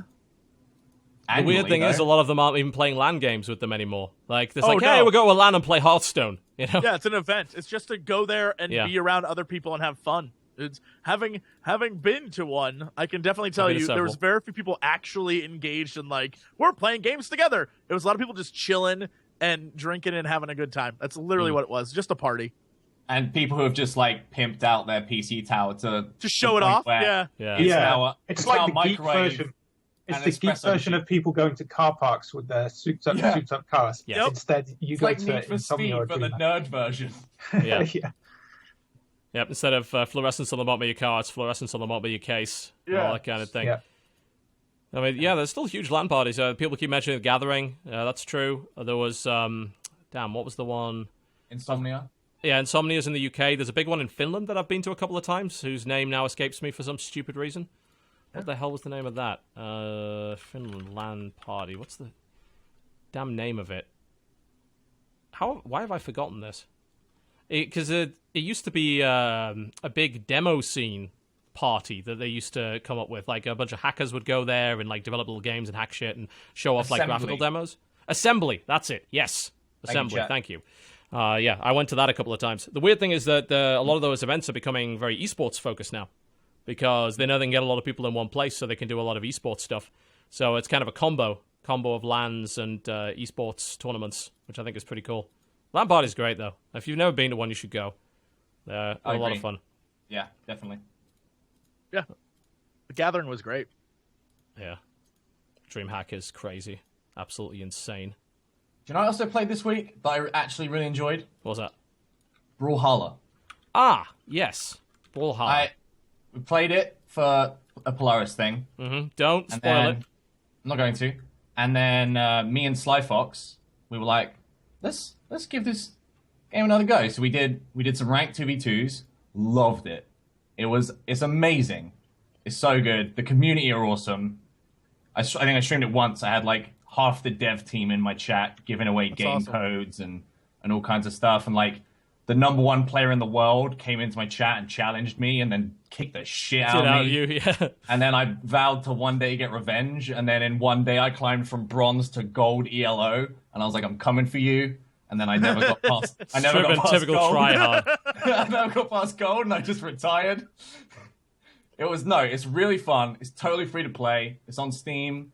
Like the only thing you can pay for if you want is skins and cosmetics. It's a really good indie title, a little beat 'em up game. Highly recommend it. What do you reckon in comparison to Smash Brothers? Because of course everyone's comparing it to Smash Brothers. Needless to say, it's a platform fighter very much like that. Also, a lot of people don't seem to get the point that you can't play Smash Brothers on PC. So maybe we need something like that. That would be kind of cool. Yeah, that would be nice. Well, they actually you can play Smash Brothers on PC now. They've ported over all the versions, and there's also Project M, which is the fan-made Smash version. That is on PC too. So I don't think you can compare it to Smash. Like, one is a small indie team, the other is Nintendo. But how does it play compared, though? The competitive nature is still there. It's definitely fun, and there's definitely a clear skill element in reading your opponents, and there's combos. So there's everything there needed to be a fighting game that keeps you hooked. Obviously, if you have a Wii U, you're probably not going to play it. But if you don't, and you like these kinds of games, then I'd highly recommend it. Especially if you have a friend, because I found the 2v2 rank stuff really fun. And I've played it with multiple people already. Do you feel like they have a competitive focus from the get-go with this? They do. They have ranked leaderboards for 2v2s, 3v3s. They have, obviously, ranks as well from bronze to diamond that you can climb. The game's also very balanced. Which is, you can't really say that about Smash Bros. Smash Bros is not balanced. This game, they've done a very good job in balancing all of the characters to an extent where it's very, very minute, and you can essentially just pick whoever you want and play with them and do well. How does this weapon system work? I'm watching a little bit of gameplay from Rockley Smile here, and it seems like there's weapon pickups of some sort. So you start unarmed, and every character has 2 weapon types. Okay. And every time you pick up a weapon pickup, you get randomly one of your 2 weapons. Right. That you can use. Okay. So, some will be like the lance, for example, might be good at spacing, and then they'll have like a close range weapon, maybe some daggers. And so the weapons are good at different things, and every character has a different 2 weapons. Some characters have bows and daggers and that kind of stuff. So you can kind of pick the character you want to play based on the weapons you like. Right. And all that kind of stuff too. So it adds like another element to the competitive nature where maybe you have a lance and they have a gun and the gun counters your lance. So you have to like throw your lance away and find a hammer because otherwise you're going to lose. So there's that kind of stuff in there too. They've really given it a lot of thought. And I just had a lot of fun with it. It's completely free. So I'd recommend just giving it a go. I enjoyed it. It's got controller compatibility, but also keyboard. At the top end of the competitive scene, it's literally 50-50 on keyboard users and controller users too. So there's not like a one is better than the other thing. I think it's good. I think it was really fun. Cool. I put a lot of time into it. I think I dropped like 40 hours on it, and I was very satisfied. Yeah, I should give that a try. Shall we do the inevitable Overwatch discussion to piss off that one guy on Reddit? I love doing this every single week. Piss off Reddit. Every week, there's always one guy who's like, "Oh, I fucking wish they'd stop talking about Overwatch. I don't care about Overwatch." That's the same guy who hates us for talking about Hearthstone or whatever else probably game we play. It's like, how dare we talk about the games we've been playing this week? I mean, but we could talk about the beta weekend for Overwatch, of course, that a lot of people were in. We talk about how fucking angry everybody got. Holy crap. I missed all of this because I was filming in Texas, so I missed all of the beta weekend craziness. What exactly happened? People got in and were mad about what now? Everything. Like, just mad about everything in general. I think that they had this imaginary view of what Overwatch was supposed to be, based on having not played it at all and just getting too fucking hyped up about it. Despite watching it consistently for weeks. Yes. Every day, these people would get in and then play it and somehow it would be different from what they watched. Yeah, different somehow from what they expected, and they got really angry about this fact. And the forums and the Reddits and everything were full of people just complaining about Overwatch. These are guys who had played maybe for like half an hour or whatever, and was like, here's everything I have wrong with this game. About? Like, but what are they complaining Generally, about? everything. They're saying, oh, this game has no depth, this game has no skill, this game doesn't have enough maps, which is hilarious because it's not balanced. The balance complaints. It's bullshit. Bastion's broken. All right, so basically these are people who have lost and are salty and just complain. All right, gotcha. Yeah, there's a lot of that. Gotcha. A lot of that involved in it. And a lot of people just didn't understand the game. Like, they hadn't played for long enough to understand it. They got killed a couple of times by a character that they felt was unfair, and therefore the game is unbalanced, which of course is bullshit. Because as I said before, the game is not balanced around 1v1. It's balanced around team v team. So, of course, if you run headlong into a Bastion, you're going to get fucking killed. That's why you don't run headlong into a Bastion. And you get a character that can actually flank him. Yeah, the minute you see... Literally, a Bastion should be like, if Bastion kills you once, you should know now where he is and how to kill him. Yeah. Like, Bastion seems great until you use your brain and you're like, oh, all right, now I can kill that guy. Like, it's... Every character in that game has a counter. There's no reason you should be like, Winston, oh, that's impossible. Just get a fucking Reaper. Get a Reaper or Roadhog. Face. Get one of the other characters. I don't know. I think it's like a lot of people. They picked a character, or maybe they like before they even got into the game, they'd already determined what their favorite character was going to be, and like, I'm going to play this character no matter what. I was like, great, you're playing a character that is clearly not working against the enemy comp, and you're insisting on continuing to play it anyway. 2 minutes in, yeah, and then you get shit on for 20 minutes, and you're like, the character I wanted sucks. Yeah, the whole like, this character's underpowered, this character's overpowered. It's like, you guys have not played the game anywhere near long enough to know that. It's pretty much nonsense, and the whole idea like there's no skill involved is the dumbest. I mean, really? Are you kidding me? There's some incredible people in that game that are just really good, and not to mention teams that are just awesome. We've gone against competitive sixes, and we have just not even got a look in. Got crushed. Yeah, these guys are just incredibly good. There's loads of skill in that game. There's one thing that happened during all of this that made me really, really happy for all the wrong reasons. Last week on the podcast, I was bitching about how much I hate Genji. Because my phrasing was, he's fucking broken. And he's not broken, I just hate him. And that's my go-to. But the fact that so many people had got beaten by Genji, hundreds of people messaged me going, you're right. You're absolutely right. Genji's broken. And I was just sitting there, just taking it, like my ego, just absorbing it, going, everyone sees it my way now. Well, everyone sees it my way now. It's one of those things that because Genji's so new, and comparatively to the other characters, he has so many good things going for him that people just don't know what his counter is yet. But so far, you just have to test stuff. Like, I feel like Junkrat, if you can get he can't deflect grenades on the ground. Like, there's a lot of things that there are characters that can definitely work against him. People just need to try. And right now, everyone's playing the characters. I feel like Genji is the counter to all the characters people like to play. And so everyone that, like, all the easy characters, like, I get 1 million kills. Genji wrecks those people. And so it's like, gotta learn someone new now, dummy. And I love that. I switched from Tracer to Reinhardt, and I've been maining Reinhardt for about a week now, and have not even had a wink out of a Genji since. Like, if I see one, he's dead. That's it. And I'm like, I mostly play Winston on attack, depending on what the map is, and Genji's a joke to me. Yeah, I tear him to pieces. Genji kind of sucks. Yeah, but then again, Mei tears me to pieces. I've recently discovered that Mei is a really nasty counter to Winston. I've got to be careful. Tanks in general, I think. Yeah, she's good against that. If I'm up against a composition that has a Reaper, a Roadhog, and like a Mei, the chances are I'm probably going to switch out of Winston because they're probably going to murder me. It's as simple as that, and I've just got to accept that and move on. And sticking with the character stubbornly is annoying and not the way to play that game at all. Right. Yeah. And that's... And to people in chat who were like, well, being a Reaper against a Winston doesn't work if the other team's coordinated. That's every fucking game on the planet. That's the whole point. Like, if your team can't get it together, that's your team's fault, man. Like, it doesn't mean it's the game's fault. Like, it's just life. Yeah. There's a team chat as well, by the way. You could just be like, guys, this isn't working. Let's grab a Bastion. Someone's like, all right, cool. I've done that so many times when a team's not been working, and I'm like, guys, this isn't working, let's mix it up. And everyone goes, you're right. And then they just mix it up, and then we're fine. Yeah. But like people they'll sit there just like sweating and brooding at their keyboard, refusing to like switch off of, Tracer.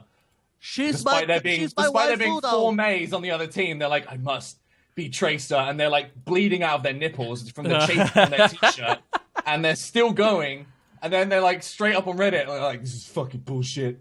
This game sucks.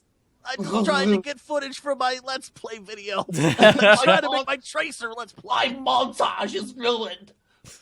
Like, tough. Deal with it. Oh my this God. is the game where you have to switch between... Unless you're destroying the other team, you will have to switch characters at some point. Deal with it. Yeah. Dan, have you had any chance to touch Overwatch as of yet?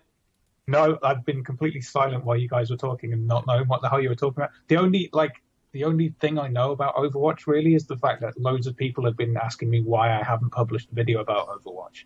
I've been totally immersed in playing Fallout, and when I'm not playing Fallout, I've been just making tracks about all the other stuff that's been coming out in the pre-Christmas period. So yeah, Overwatch has gone completely over my head, apart from the fact that I know that everyone's talking about it. Dan, I'm telling you right now, you need to make an Overwatch rap, and somewhere in that rap, you need to, in some way, figure out a rhyme involving Widowmaker's butt and Tracer saying, "Cheers, love, the cavalry's here. Go nuts. I'm giving you this. I don't know how to do it. Make it happen." I actually want to do that now. I'll And go you can away. rhyme. You can rhyme the cavalry's here with Widowmaker's rear. Ah. You can make that work. You should. You be are on the track. spitting hot fire at this time. This is how it works, though. Damn! I'll be your hype guy in the background. Oh! We can do this. We can put a super group together. Perfect. It's going to work. Supergroup is just the rest of us in the background just bopping, and then you just doing what you normally do. That's it. Yeah. Yeah. Yeah. And then when the As long rap's as you- over, we as just go, long as you can shout, "Oh!" Just fliff dollars and then Pounds, damn it. Pounds, come on. no dollars because I'll get like $2 to every pound, so I have way more to flip. £5 Yeah. notes, Then we should have like Thai baht or something with a really ridiculous exchange rate. Absolutely. Yeah, you're right. Yeah. I'll So do for coins. me, that I don't know anything about Overwatch. How would you sell Overwatch to me in the length of a tweet, for example? The length of a tweet, I'd probably say it's a class-based FPS where there's a class for everybody. Pretty much anything you feel comfortable doing, you're probably going to be useful in some way. And if you want an FPS that's focused on teamwork and not on your individual KD, this is that game. That would be good for me because I tend to shy away from multiplayer gaming because I'm just not a very good gamer, really, which is why I usually play single-player story-based games. And when I do play stuff like MOBAs, I'm usually a healer because that requires less reflex time. So maybe there's 4 of those. Yeah. Yep. And There's technically a very guy and a useful. couple of other guys that have some heals. It's And the range of heals is great. There's healers that have to stick with a person. There's healers that can throw an orb on a person. There's a healer that's not really even a healer that just places a bunch of turrets everywhere and is an annoying son of a bitch and yet put has down, a like, teleport portal and everything. just sits in the back. Like there's a million different ways to play these different characters, and I think that's what the game has going for it. Is it fits sort of everyone's mode of play, and you can always find a character that's like right for you. And they keep coming out with new characters that give you like, oh, this is a tweak on what I liked before, or this is something different on what I like. So you can change and try a new character now. Yeah. And I like that about it. I think they've got it nailed. Yeah. How many classes or characters have they got at the moment? 21. Is it something where are they 21. like releasing one every 21? Something? 2 weeks or so? They're not. The thing is, they're not going to release most likely any more before the game actually comes out next year. And the weird thing about the game is we don't know whether or not they're ever going to release a new one because we don't know what that business model is going to be.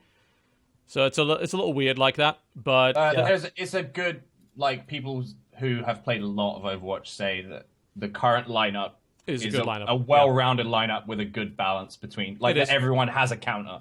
So it's like introducing new people to that means you have to rebalance everything again. Yeah, that's a little bit tricky. It's good. I would say the game is a very social game and is completely different played with friends versus playing alone. And a lot of people that have had issue with the game or been upset with it have been nigh exclusively playing alone. And not talking to anybody. Yeah, it's a completely different experience when you are playing with friends or people on comms, because that's what the game was designed for. It's designed for ultimately teamwork. Yeah. It is a game about teamwork, no doubt. And it's so about teamwork that kills aren't like, I killed you. It's we as a team got this kill, and then later on it's like, no, but you were the one who, like, you eliminated him, though. But everyone on the team was around who helped. Even the guy who got one shot off, he got 1% of that kill. There you go. Yeah. I mean, that's what it's about. You won't say, I killed Widowmaker. Like, you will say, Widowmaker is down. Yeah, Widowmaker's gone. It doesn't matter how Widowmaker went down. No one claims anything. Yeah. I mean, there's a lot of that. I think that them removing KD from being a publicly displayed thing is great. The scoreboard doesn't show that. You can see your own individual stats, which is, again, what a lot of people don't seem to understand when they make this argument. It's like, how do I know if I get better? The stats that you can view all the time. Like, if you're looking to measure your penis against somebody else on your team, then I can understand why you would be upset because you can't do that. But you can clearly, it definitely tells you. I mean, it tracks all the relevant stats and said, hey, this was your career average. You did better than that this time. And here's all these stats that you can look at. There's loads of ways to determine how good you're doing. I mean, so there's no real incentive to kind of screw over other people on your team. There's no incentive at all. They're working together. All of it. Always. And at the end, the only things that pop up are like, you're the guy who like took the most damage without dying, and you're the guy who got like the most eliminations total, but doesn't show you like in relation to anyone else. It shows whoever the top person was. Yeah, which is a good way to do it. That's great. Yeah, they can definitely do something with it. Like, I think adding a kill feed back in would be fine. I don't think having KD on the screen on the scoreboard is good, and I hope they never put that there. But a kill feed is useful for a variety of reasons. Like, if our guy just ulted and killed 4 of their team, that's actually useful information for me. I want to know that because we should be pushing like a pregnant woman at that point. Even if they didn't say who killed who, they just said who died. That would still be and what they died a game to. changer. Yeah. It's like, okay, 4 guys just died to Hanzo's ult. All right, that gives me information. That probably means the other 2 guys are probably dove for cover somewhere. They're nowhere near the cart. Let's go. Let's push right now. You know, it's. But with that said, I think like Hanzo, like most of the alts have such like a big on-screen presence that you suddenly see, oh yeah, no, all those guys died. like if Hanzo's using his ult, you kind of know, like, oh yeah, he just killed everybody. Or you hear, like, but and you're like, oh shit, hide. Like all those things. Yeah. There's still a lot of like visual clutter on the screen though that can prevent you from even knowing that. I mean, fuck, you want to try reloading as Torbjorn? It covers your screen with the reload animation. It's stupid. The guns are way too big in that game. Same thing with Zarya. Yeah, they're way too big. And it can be difficult to see exactly what's going on. I think, you know, like the kill feed and all that kind of thing would be useful information. But, you know, the reason we've been talking about Overwatch for weeks is because, like, I think for a lot of us, it's been one of the most exciting games that's premiered this year. Mm-hmm. It's definitely my favorite first-person shooter this year. And this is a year where Dirty Bomb came out, which is a very, very good game that I like a lot. And I still like Overwatch more. So it's really exciting to see that game. I'm really happy that it actually turned out really well, and I'm looking forward to it coming out. It's as simple as that. Yeah. And I play it every day, and I don't stop playing it. Like, I don't get bored with Overwatch for some reason. Every game is a little bit different. Every game has some amazing moments. You know, we had one earlier where we won on overtime, and the push was just fucking incredible, and I think it ended because we got a perfect Zarya ult. For those that don't know, Zarya fires out this kind of black hole thing which sucks everybody together, and it got comboed with Pharah's kind of rocket barrage, and everyone got wiped out, and we won from that. We were losing up until that point, and that was a really cool moment. So many games full just turned on their head from that one big play. Thing. Yeah, it's really cool. And also, like, you can just change what you're doing to keep it exciting. Like, you can, I played Winston 20 games and I'm getting my ass kicked and I'm not having fun. Why don't I heal this game? Why don't I pick somebody else? Why don't I do a different role? It's like, people who didn't do that were the ones who came out and saw. Yeah. So how intuitive is it to drop into a new role? Is it like, is there a learning curve for each new role that you... Depends on the class.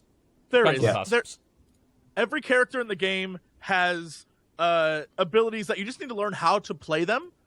But many of the characters are really easy to pick up. There are a few that you're like, all right, how do I do this? Like, how does this character work? But a vast majority of them are fairly easy.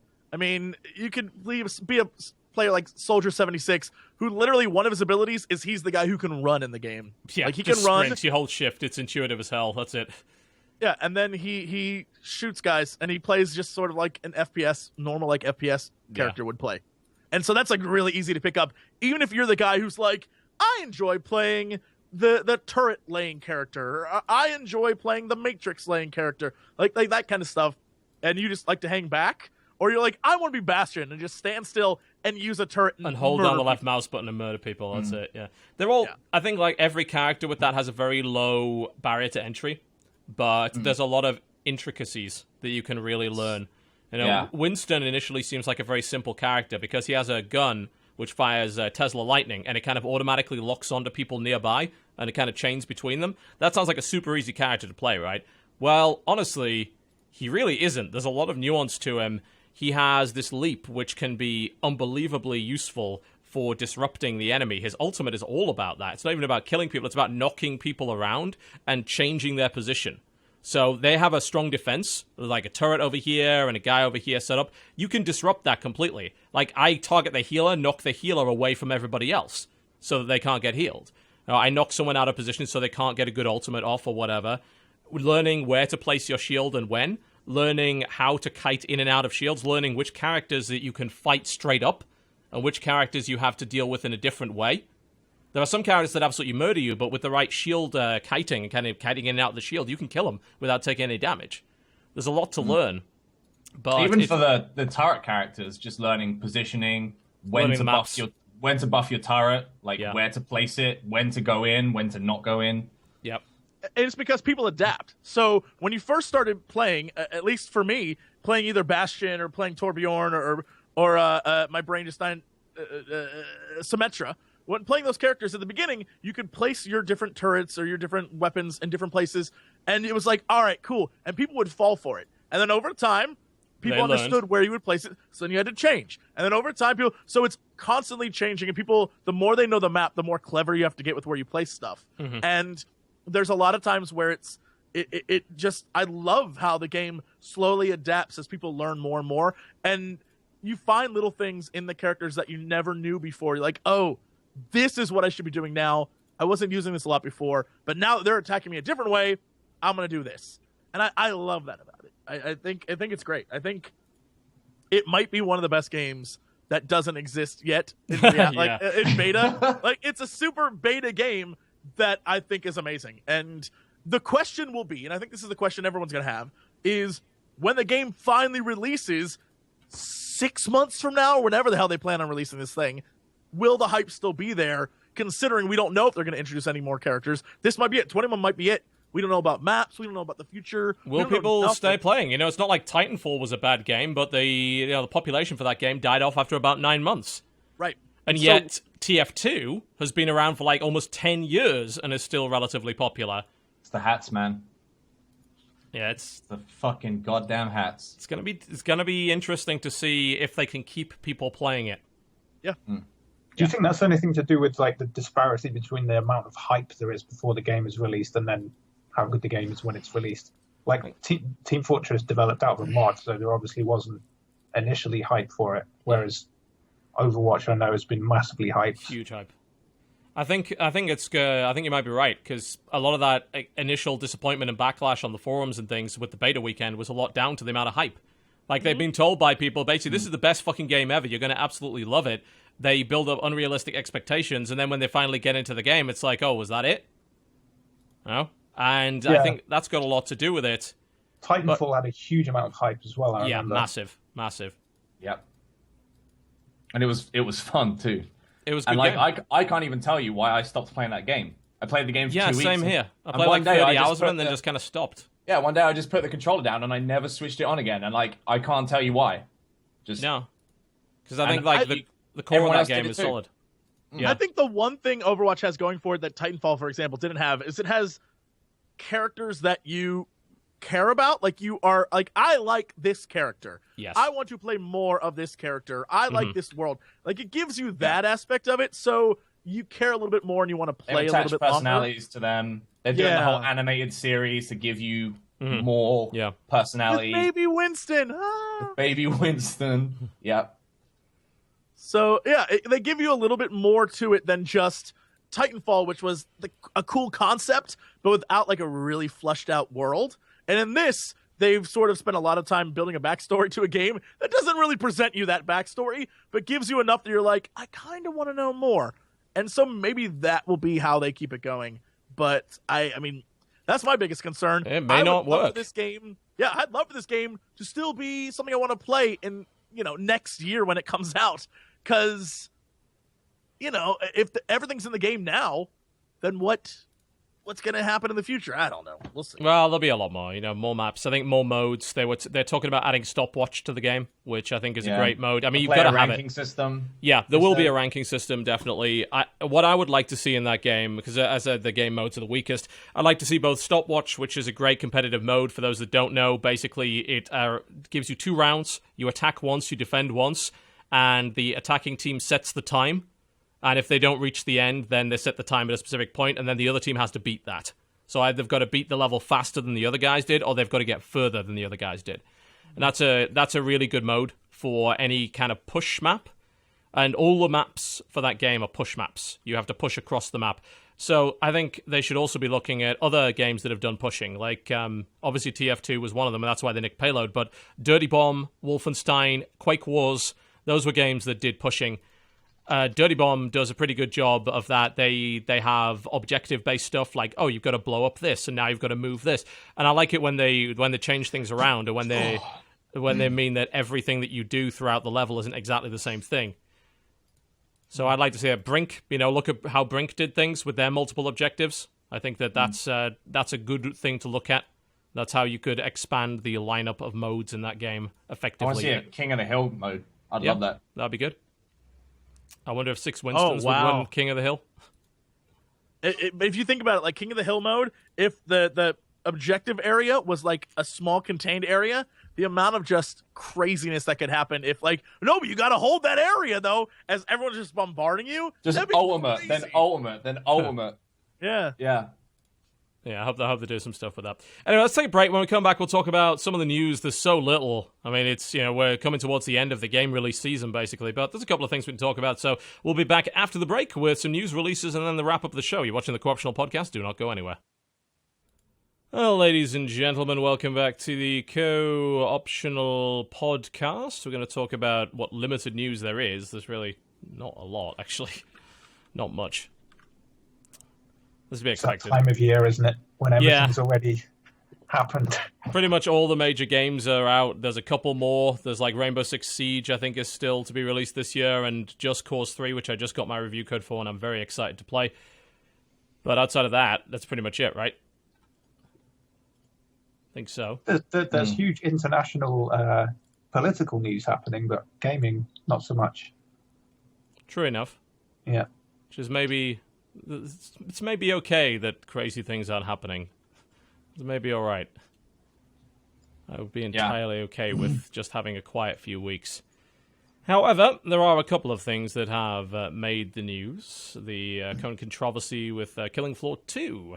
So Killing Floor 2 is, of course, in early access, has been for quite some time, developing relatively slowly from what I hear from the people that were in the beta. I played the very early version before the early access version of the game came out, and it seemed pretty good, but obviously it was very much lacking in a lot of areas because it wasn't anywhere near done. Now, the game has been in development for months since then, and today they announced what they're calling the Z-Economy, which is a cosmetic sort of crate system. Very, very similar to the way that Counter-Strike does things. Weapon skins, costumes, and cosmetics, all entirely cosmetic. And it's a bunch of microtransactions, essentially, in the game. And some people are not very happy with that.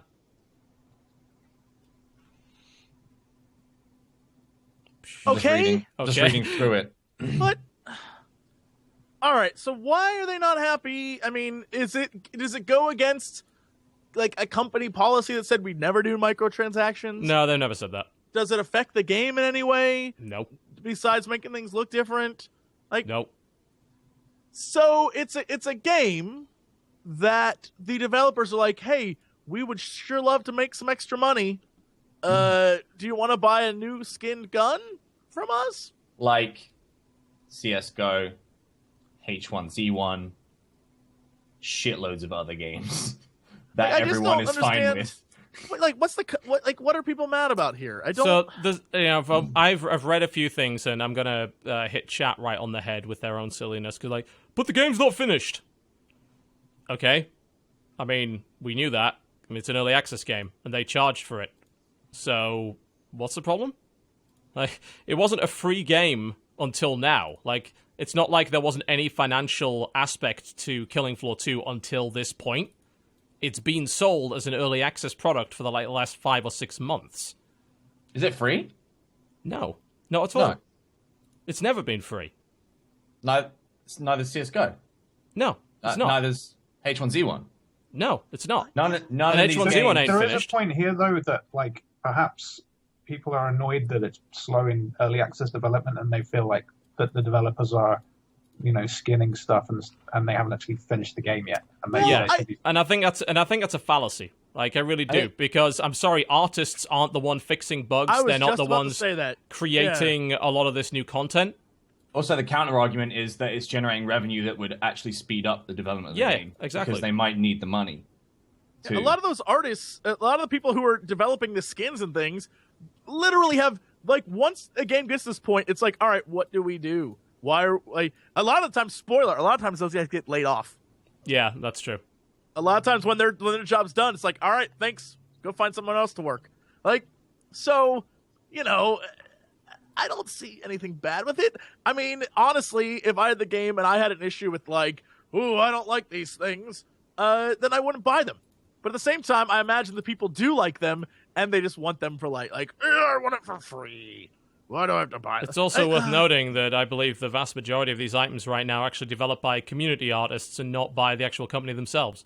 So, really? Yeah, they're doing the same thing that Dota does, which is having a lot of those items be created by the community and then giving them the percentage to sell via Steam. So one has to wonder exactly, why are people upset? I mean, if you buy into an early access game, you're already kind of a sucker to begin with. You've bought into something that is not finished, you have no guarantee it will ever be finished, and you also have no guarantee about what the business model will be going forward. The game is at a constant state of development, change, and flux. There are no guarantees with early access, which is why buying into it as a consumer, unless you have disposable income and you literally are willing to accept that money just disappeared into the void, never to come back again, is dumb. It's the horror story that is DayZ should have been a warning to everyone. That's been going on for 5 years. So there's plenty of information out there about the horrors of early access and what you're getting yourself into. Yeah, I mean, it's a bunch of optional cosmetics. It's not like... I guess people are comparing it to the Payday 2 debacle, and it's not even the same. The problem with the Payday 2... Well, there's two problems with the Payday 2 debacle. Firstly, that company promised they would never add microtransactions to the game, and then did. Secondly, the items themselves actually gave you an advantage in-game. These do not. These are purely cosmetic. There's nothing which at all gives you an advantage. Not to mention the fact that this is a PvE game anyway, so having an advantage makes no fucking sense to begin with. I see absolutely no issue with it. No, I really, really don't. Actually. Even Halo 5 are doing it. I don't know. Halo 5, there's been quite a few people complaining about Halo 5, because you can buy things which actually do make a difference in the Warzone mode, right? You can buy power in that mode. I'm not sure. All I know is you buy cosmetic armors and helmets and stuff with real money. You can buy packs, and they're actually taking a percentage of that money and they're putting it into the prize pool for the Halo Championships. Mm-hmm. So, even then, they're still recycling the money back into the community. So it's I don't know. I don't see a problem with any of these forms of microtransaction. I think this one in particular is about the most innocent of microtransaction systems you could possibly come up with. Yeah, just looking at the page, seeing it, I was like, I don't get what people are freaking out over. I don't think people realize that... There's only two main things about microtransactions, I think, that are a problem. The first one is that if it's withholding something that gamers have already paid for and they're expecting, and then they find out, oh, I have to actually pay for this again, or the other is whether it gives someone a competitive advantage because they've paid money. this doesn't seem to do either of those things. No, it doesn't. But I guess like people associate those negative connotations with microtransactions to the point now where they just can't differentiate. Well, Like, it has been abused. It has been abused a lot. So Of course, yeah. I can see why people are Can't wary. necessarily blame people for that. But at the same time, it is literally the future. Like, if you look at the evolution of games, you will be hard pressed to find a game without microtransactions in it nowadays. And like, if you do, it's going to be like Fallout. Yeah. Like, even Tomb Raider has microtransactions in it. It's It does. It's literally like developers have seen that this is the way they can make money now. There's so many people that are buying microtransactions and not complaining about it. And it's the vocal minority that are like kicking off about microtransactions when like the amount of money that developers are earning speaks for itself, that 90% of the population don't care and buy it because they want to. Well, I mean, back in about 2010 or 11, was it? I think I made a song called DLC PLC where I was basically just ranting against microtransactions, and I said that I'd never spend money on microtransactions. I think the climate and the industry's changed so much even since I made that it's almost impossible to be a gamer now and not buy into this business model somehow. I mean, there are great games where you just pay up front and have access to everything, but that's becoming more and more of a limited or a limiting thing. That if you're just going to do that, then you're going to miss out on a lot of content. Yeah. I mean, I think in this case, though, you don't miss out on any content. It's ultimately cosmetic, and people can argue as much as they want that, I want to look as cool as that guy. Great, but they've got to make money somehow. Like, I think the cosmetic microtransactions, raging against that is unreasonable. There are plenty of microtransactions that are awful. Microtransactions in single-player games, there's a great, strong argument to be made against that because that could potentially affect the pacing of the game. It's too tempting to create a game in which it's more annoying to collect items and collect resources and make the system grindier than it needs to be because you've put an option in for people to just skip things with real money. It's too tempting. That's why there should not be in single-player games like that. Cosmetic content is still content. I get that. Why does everybody expect all content to be free? I don't get that. This is definitely the most entitled generation of gamers ever. I mean, it's the same thing with Overwatch. People keep making the comment, and I agree with them fully. They shouldn't be charging for maps. They shouldn't be charging for heroes. But people are like, no, you shouldn't charge for cosmetics either. Okay, so where are they going to get the money to keep developing this game then? Like, if they don't sell millions and millions of copies, how are they going to support this game 3 years down the line? If we're upset about companies abandoning games and not supporting them, people have a really high expectation of how long a game should last now. Like, they should be able to play this game 5 years down the road, and it should still be supported. And don't get me wrong, I want all my games to still be working 5 years down the line, absolutely. But if I still want them to be updated, if I still want them to support it, then I'm going to have to accept that content developed after launch is not necessarily going to be free. The weird thing is, I think that anything that's developed prior to release should be in the box. I really do. Unless it's just in concept phase and not even finished, I don't think it should be spending time developing shit prior to the game's release that isn't in the box. But in this case, we're talking about an early access game that is not full price anyway, and we're also talking about cosmetic items. They're not locking any meaningful content behind any kind of paywall. And I also don't understand why people are not okay with microtransactions coming in later down the line, or DLC. I mean, it's the same argument people use against DLC. It's like, all the future content should be free. Okay, great, who's going to pay for that? Unless this game sold 12 bazillion fucking copies, who's going to fund that content? Exactly. Right. There are very few companies that can. I feel like it's a weird world we live in where this is an issue, yet on the other side of that coin, amiibos fucking sell out instantly. They'll buy the shit out of amiibos, which are the biggest rip-off in history. Out of amiibos, which is basically the exact same damn thing. Well, it's plastic DLC.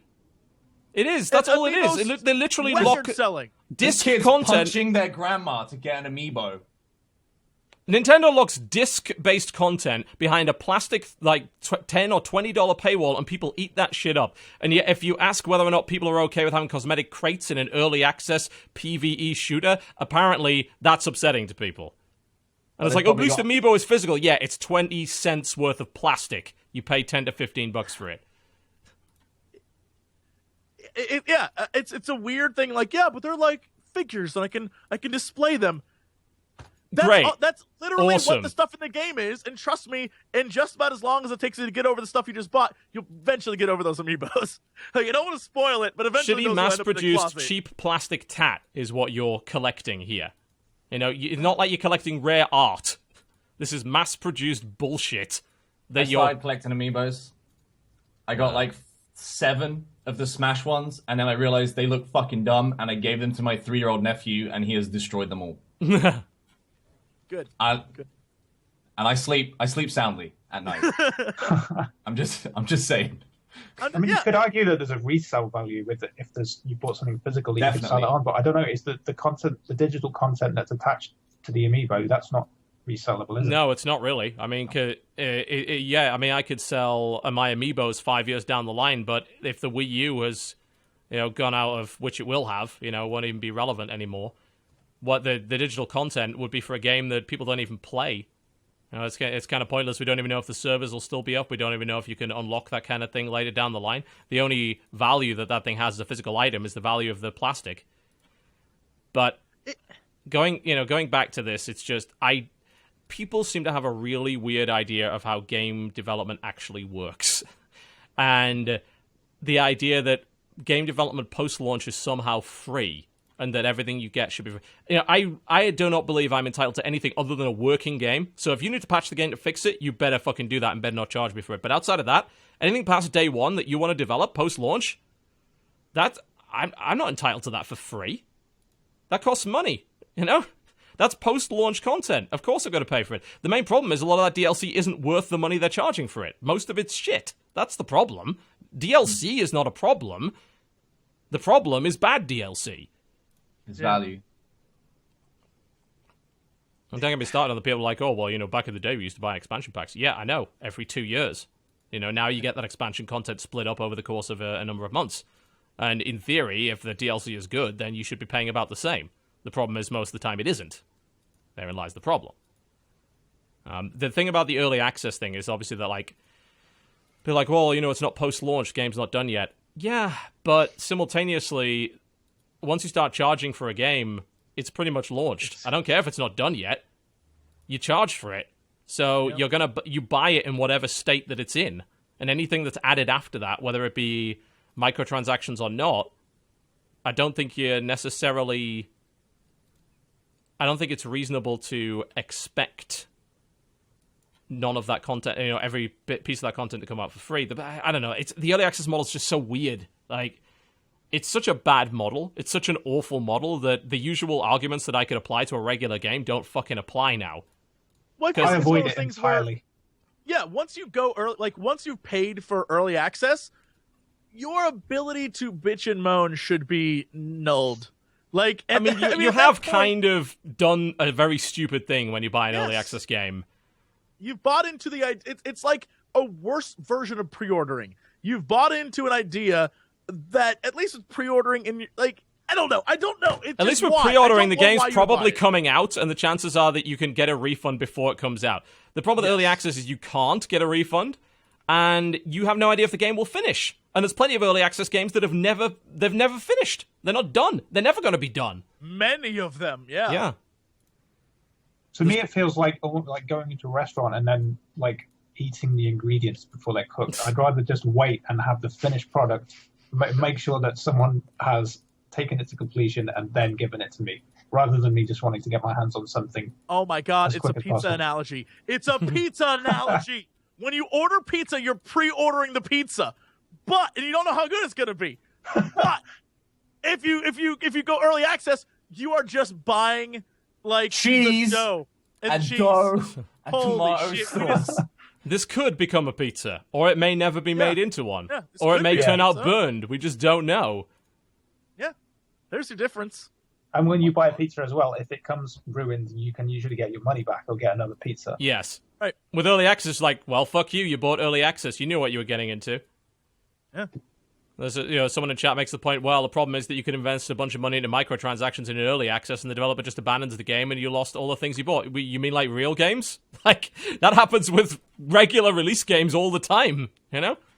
I fucking pity anyone that bought characters and shit in Infinite Crisis or fucking any of these free-to-play games that just vanish and disappear overnight. Yeah. I think it's just...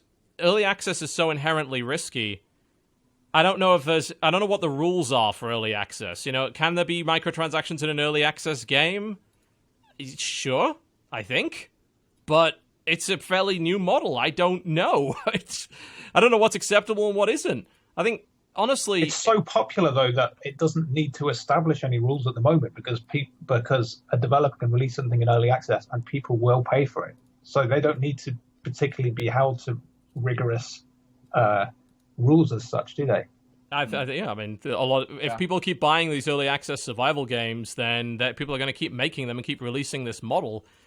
When it comes to Killing Floor, you know, you've got to look at this pragmatically, in my opinion. The adding of the microtransaction system, one, is not hurting your gameplay experience. That's a fact. It's not affecting anything you do. Two, it is generating revenue for the game, which means it's more likely that game's going to get fucking finished. And that's a real risk in early access. I don't know how much money Killing Floor has cost to make yet, up to this point. I don't know how much money they make. How many copies are they selling on a monthly basis to support the development of this game? I have no idea. No. There are plenty of games, even fucking Double Fine, who is a big established studio, abandoned space-based DF9 because they're like, look, we're not making enough revenue to finish the game.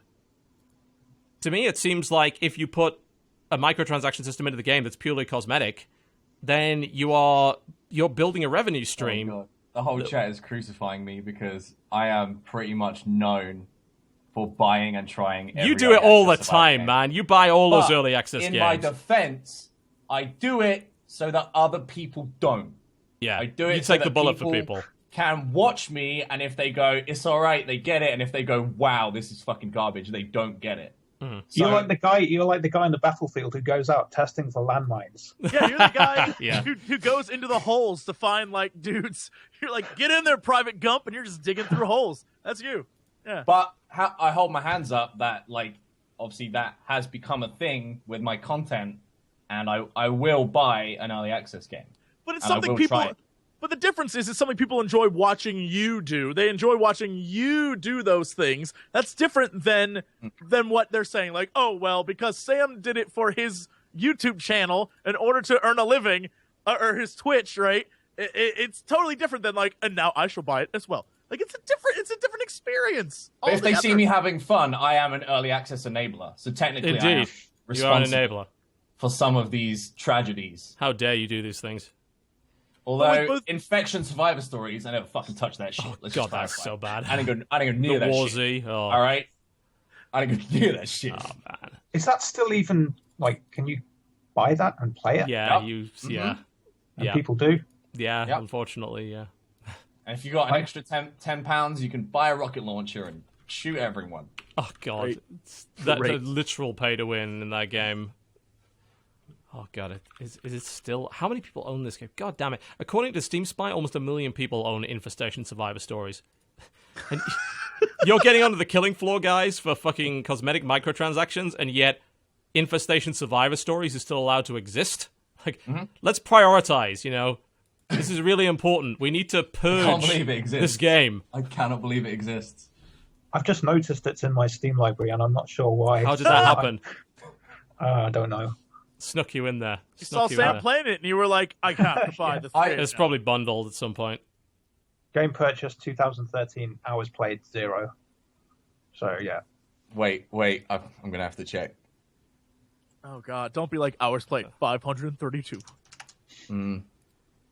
Yeah, you can't unown it, unfortunately. You know, God, for some reason my monitor's flickering.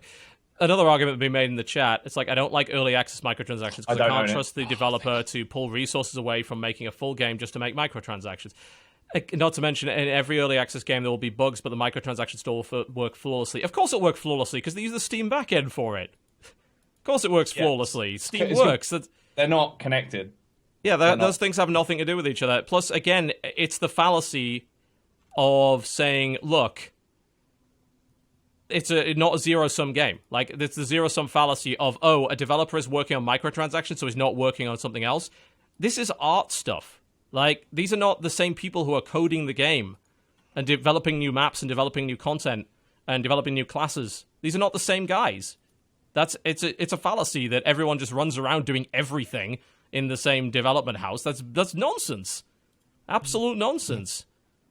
It also reinforces a positive influence of this game is constantly being updated, and they are a presence within their community, and they're adding new things to this game, and it is making progress, even if it's not like coding or gameplay changes. There's still if anything, that should be a good sign. It should be a good sign that other things are being created for this game that you love.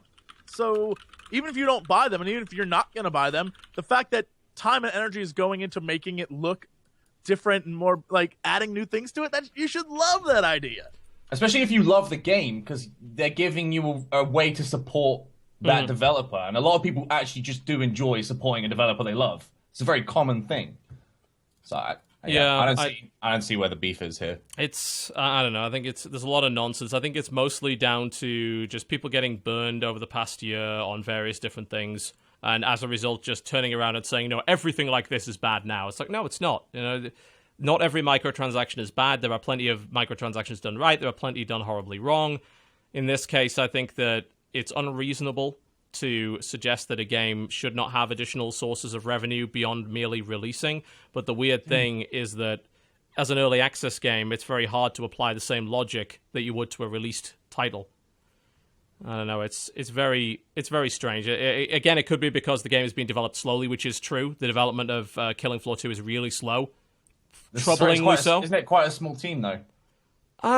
It's not that small. I mean, Tripwire ain't that small. They okay. So there's a bit of a problem with that. But I think simultaneously, again, it's a fallacy to suggest that developing these microtransactions somehow took away from actual content development time, because it probably didn't. And in reality, a lot of the ways that modern games work is that artists can kind of plug assets into the game without really having to worry too much about other guys on the team helping them. That's why they build these systems up so that they can do that, so that the big coders aren't actually having to spend all their time on microtransactions. Yeah. A couple of people in chat mentioned this, but we did say this earlier too, that this could well feasibly be necessary to fund the game. It could. They may very well be running out of money. They might not want to go to a corporation and ask for money, because then their agenda is not their own. They might want to just develop a means to earn more money to fund the game through their community. That's usually why early access exists to begin with, guys. Spoiler. They release it early because they don't have the money to keep funding what's going on. Yeah. But then again, you have the problem of feature creep. You have the problem of it being a very kind of community-driven development process, where people that buy into early access suddenly say, I bought an early access, so I should influence what is going on with the development, which to some degree is helpful. You get some great feedback, and to some other degrees, you've got to ignore these people because they're not game developers. I don't know, just early access is a shitty business model, man. It is. It's a double-edged sword, I think. Yeah, I mean, sometimes early access can enable some games to come out that wouldn't be released otherwise. It's kind of same like Kickstarter. But most of the time, both Kickstarter and early access are bad bets for consumers. It's that simple. You're taking a risk. Whereas you could just buy a known quantity and not take a risk. I mean, just do that. Buy a finished game. Buy a game that you know is good. I mean, at least with Kickstarter, there's usually incentives to pledging as well. And there's also tiered pledging, so you potentially will get reward. With early access, you're paying for early access and that's it. And it's not necessarily early access if the game doesn't come out. It's just access to the code that's there. Yeah, you're literally paying for an inferior product than the guy that buys it on release. And there's usually no benefit to doing that unless it's a much cheaper early access version, which sometimes happens. I feel like they should put a rule in to say if a game doesn't get finished within a certain time frame, it is no longer early access. Because the word early... There's no reason to ever leave early access half the time. Does not apply anymore. You are, at that point, you're released, and you're a shit game. Like, that's what they should just say. Like, after a certain time, you're automatically labeled released, and if you're a bad game, you're just a bad game. Just DNF. Did not finish. DNF. Yeah. 5 years used to be like a console generation. Yeah, it did. It's a long amount of time for a game to be in early access. Fashionably late access. Yep. Yes. It's enough time for a child to be conceived, born, and start school. That's true, yeah. It's a fair point. Oh my God. I named him Daisy. He's now stronger than you. I hate you. There's a child in school whose name is Daisy, and she is younger than the game. Yeah. She's more developed than the game, too. Yeah. Could do a lot more. Oh my God. Oh, God, it's... Yeah. Early access is bad. Stop buying early access. We wouldn't even have these issues if people didn't buy into early access. Even though I like Killing Floor 2, I still wouldn't... sorry! Stop it, Strip! You're an enabler. You're a bloody enabler. You enabler. Really, Yeah, I mean, I hope Killing Floor 2 comes out, but, I didn't play it. I didn't play the early access version. Why would I? I want to wait for the fucking thing to come out. Only reason I did a video on it is because it's my job to cover video games. It's not your job. My job to take those risks. Titles, guys. I've just changed my job title to early access. Early access overlord. Oh dear. Okay, this is not much news really. Yes, there's a little bit of drama in regards to Dead or Alive Xtreme 3. Yeah. Oh. No. This is my... I love that the devs just flat out here's the... Or I guess whoever the Facebook... It's a community manager. The information on this is a bit lackluster right now, simply because it was a community manager that made a statement. Right. Which is never good, because community managers are glorified paid moderators and are generally not actually qualified to do that. But they... Basically, the Facebook page for the game, the guy who runs it, who is part of the company, said, we do not plan on bringing Dead or Alive Xtreme 3 to the West, and we won't have any plan change in future. Thank you for asking. They then went on after being asked why.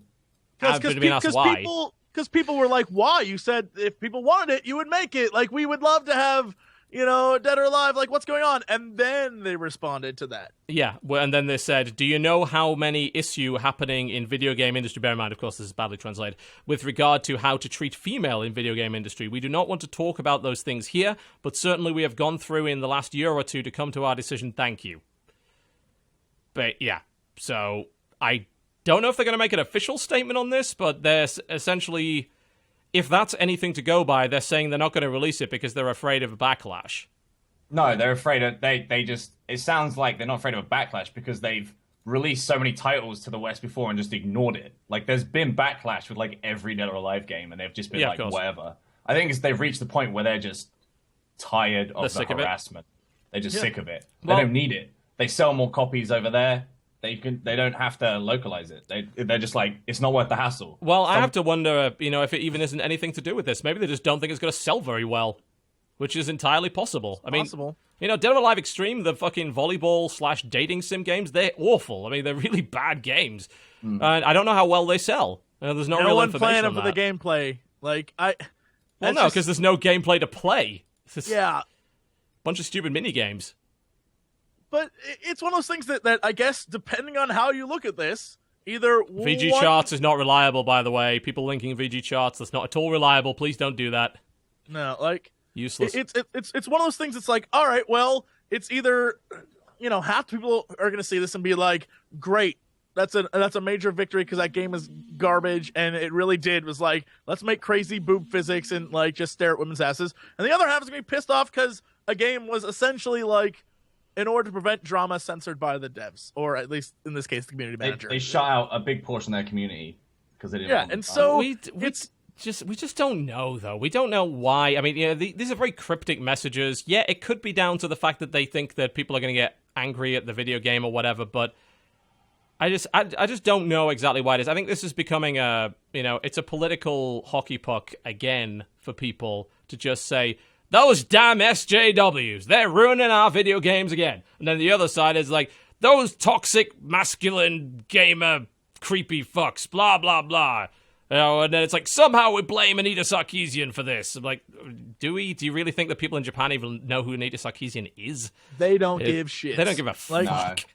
Yeah. I will say, though, that they're, like, the level of tolerance they have for, like, more mature content in their games is... It's a lot more frequent in all their games. They're all okay with it over there. It's just... They just don't have an issue with it. They don't Different make a big cultural deal standards. about it. Just a different It's weird that standards. Dead or Alive is being described as mature content because it's Very immature Yeah. content, immature actually. content. Horribly immature. Yeah. I mean, it's not like this is Dead or Alive 6 that's being cancelled for the West. This is the spin-off DOA Extreme 3, which is the beach volleyball game. Now, we don't know how well that sold in the first place. We don't really know if anyone actually was really pursuing this game and really wanted the next copy. Of course, there's going to be a little hardcore fan base, but it may be a case that they just don't think it's going to sell well enough to localize it. The problem is, this statement is so fucking vague that people have to fill in the blanks. And of course, they're going to fill in the blanks in a way that fits whatever their political ideology might be.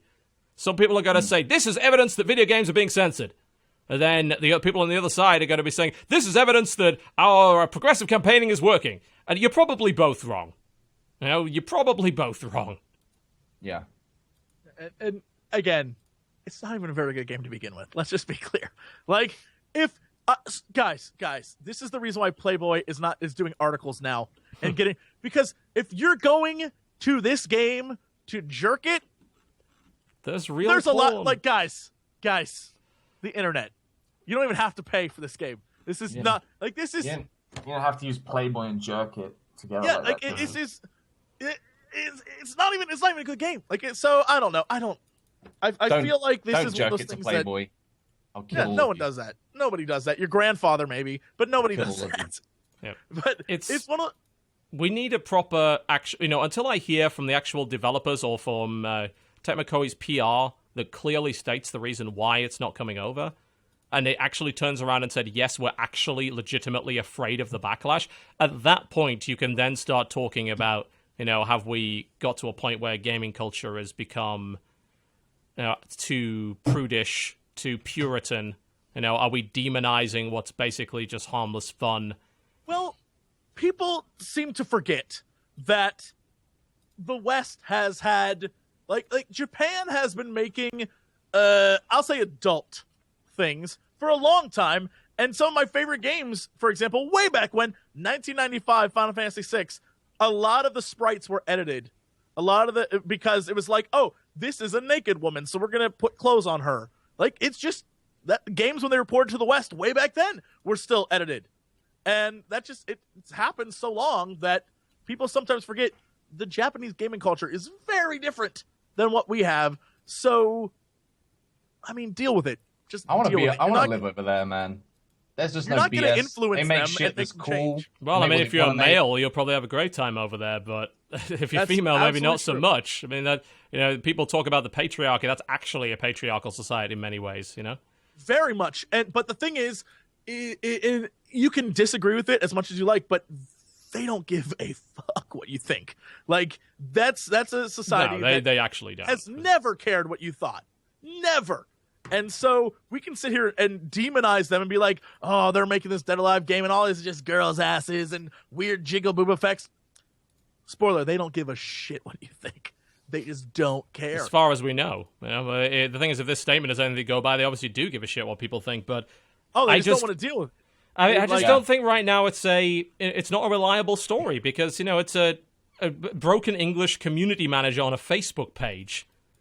Now, I want to hear what Koei Tecmo's PR has to say about this. Is there a legitimate reason? They're probably just going to turn around and say, you know what, it didn't sell well in the West last time. We're not going to sell it here. And then we're like, okay. But people will obviously turn around and they'll believe that there was something else to it. Is there something else to it? We don't fucking know. It's all speculation at this point. We don't have a clue. Now, it was the same thing as that Armika thing that happened a couple of weeks back, where people were like censorship because they turned the camera around so you didn't see the butt slap when she did her ultimate attack in Street Fighter V's beta. And of course, everyone came up with all sorts of reasons as to why that is. Like, it's the evil social justice warriors or whatever. Is it though? I mean, it's a beta. Maybe they just changed it because they thought it didn't look very good. I mean, we don't know why they changed it. We don't have a clue. It's just speculation. People just like to apply a meaning and an agenda to things that they don't really fully understand. It's their own personal interpretation. Yeah. So this means no DRA Evo? No, this isn't a Dead or Alive. This is just a volleyball dating Yeah, it's just game. a volleyball game. This is not the fighting game. It's not the fighting game. It's absolutely not the fighting game. Of course they would release the fighting game over here. There's a huge market for it. Well, yeah, it sells pretty well. No, it's too... Everybody... not everybody, but a lot of people online just, like, they blame whatever the latest boogeyman is. You know? It's Gamergate's fault. It's social justice fault. It's blah, blah, blah's fault. Like... It's just tiresome. It's easy to do that. That's the reason why it happens. It's easier to say like this Boogeyman A is the reason why, and Boogeyman B is the like. All right, sure. It's also more of a thing that people can get behind rather than just the fact that the game might not sell well. That's not as fun as to think that there's an enemy out there that's prevented it from being released. It bores them. It bores them to come to that conclusion. Oh, yeah. Well, I mean, if people see censorship, they're like, oh, God, right, we're going to fight the censorship. And I'm like, okay, I get that. You know, that's cool. I understand. But I think there's definitely a difference between censorship and self-censorship, and we self-censor ourselves all the time. In real life, in every walk of life, we are consistently self-censoring. We are not saying some things because we don't think it's a very good idea, and you're allowed to change your mind, I think. You know, especially with the Armika thing, it's like maybe they just turned around and thought, you know what, actually maybe this wasn't a good idea. Maybe the whole slapping the arse before we do a special move thing, maybe that doesn't actually add to the game. Maybe that's not really part of Armika's character. Maybe, you know, it was a beta. What's the point of doing a beta if you're not going to take feedback and change things? You know, if they decided it wasn't a good idea and changed it, that doesn't mean it's... I guess, you know, changing anything apparently is censorship. I mean, yeah, of course it is, because you changed your mind, you censored your previous idea. You changed something, that is censorship, because you censored the previous version of that. Yes, but that implies that all censorship is equally bad in all ways, which is not in any way true. I think if it's been done against the will of the person with creative control, then that's probably censorship. But yeah, that is actual censorship, yeah. If they've gone back and thought, right, we're not going to do that, then that's just a creative decision, or a business decision, rather than it being imposed upon them. We don't know. I mean, you know, a couple of days ago, I put out a tweet which wished that the person in the next room would drown her children because they were very loud and noisy. You know, after that, I decided, you know what? I'm going to delete that because that maybe wasn't a good idea, and we'll say something else. I saw that go down. I saw that go down, and it was amazing because the minute you tweeted that, I didn't think like, oh, what a snarky TV comment. I was like, oh my God, I want to see the replies. So I immediately clicked on it, and then later, like the immediate next tweet was like, thought better of course I'm not saying I want them to drown. Like, it was an amazing moment because I was like, that is literally the life of every like internet celebrity person on YouTube. You can't just joke or just mess around because somewhere someone's gonna be like, to me that is an offensive statement. And I can see why some people would find that offensive because I literally just said someone should drown their children. But maybe people don't like my dark humor all the time. But, you know, thinking better of it and changing your mind later is not censorship. It's common sense. All like, literally, whatever. It's one of those things where it's like, you're not suggesting the children drown. It was a moment of frustration and anger. And if they want to take it out of context, like, I hate the internet. God damn it. Internet, you are the cause of and solution to all my problems. I hate you so much. Oh my God. Just relax. I don't want to drown. Baby. I just want to fall into a spiked pit, you know? Relax, baby. All I'm saying is that underwater they'd make less noise. I mean, that's reasonable, right? That has a basis in science, sure. I don't know. The noise will travel further, though. Underwater, I know how whales work. It'll travel further, and they communicate further. Changing your mind or refining an idea is not necessarily censorship. It's down to why you did it. And if it was down, as Dan said, to outside influence against the will of the creator, sure, that's censorship at that point. If you just decide to change things because maybe you thought another idea was better, that isn't censorship. And if a game doesn't come out over here, I mean, this game hasn't been censored. Like, you know, if this game was censored, it would come out with actual censorship on it. The game's not coming out at all, you could count that that's censorship, but nobody actually censored it. It wasn't banned. You know, The Clockwork Orange was censored because it was fucking banned. You know, Cannibal Holocaust was censored because it was banned. If a company decides not to release something in a certain country, I mean, you have to ask why. If they thought that it was because of, of backlash or whatever, then I can understand why you would be pissed off about that. Because I get it too. It's like, if you don't like it, don't buy it. Absolutely. But if they decided because it just wouldn't sell very well, then that's not censorship. That's just business. I watched Clockwork Orange and I didn't really understand why it was banned. That was banned in I don't think it was that bad. Funnily enough, Clockwork Orange wasn't banned. People think it was, but it was actually the director, Stanley Kubrick, decided that he didn't want it to be published. Really? So was I completely wrong on that? And Really? Kubrick is a nutball. Was a nutball. Yeah, you're right. Actually, Stanley Kubrick is actually the one that did ban it. You're completely correct. Yeah, it was never actually banned. I think he did it after there was some kind of copycat killings that happened, and he decided he didn't want any more copycat killings. Yeah, it was actually withdrawn by Stanley Kubrick and Warner Brothers. They chose to withdraw it themselves. It was not like banned by the BBFC or anything like that. I mean, obviously, there's plenty of movies that have been banned or censored, but that actually was not one of them. You're completely right. My whole life, I was told the film was banned too. I think it's a very common I was told that statement to make. This film was banned. Well, it was banned. I mean, technically, it was banned by Stanley Kubrick. Yeah, by the person that made it. But as soon as he died, they just went against what he wanted, and it came out again. I've banned my videos before by deleting them because I didn't want them. I thought they were bad. I didn't want people viewing them anymore. I censored myself, whatever that is. I liked Clockwork Orange. I think it was a good film. Yeah, it's difficult to get through, but it's a good film. It warned me of British gangs, which I look out for now all the time. And corrupt police. Yeah, you guys are the worst. The old bobbies. The worst. Yep. So again, we have absolutely no idea why Dead or Alive Xtreme 3 is not coming out yet. Maybe when we know, then we can actually have these arguments. But we don't, and people are just making shit up. And therein lies the problem. Because as much as people are like, the media's pushing their agenda. Yes, so are you. You immediately made the assumption that the reason why something was banned or censored or not coming out, and then you pushed your agenda from there, and everyone's pushing their agenda regarding this. Everybody. It's not just the fucking media, it's the people who are arguing with the media. They have an agenda just like the fucking media do. And right now we don't even know why it's not being released. We just have a poorly translated Facebook post, for God's sake. Alright, let's wrap it up, shall we? Let's look through the very few releases that are coming out this week. Chat says you have a horrible movie sense, TB. I absolutely do. I just enjoyed Terminator Genesis. I am fucking awful. I am terrible. Amazing. I was alright. It was an okay movie. I mean, like, what the fuck are you doing? Everyone can't be good at identifying good films. No. It's not...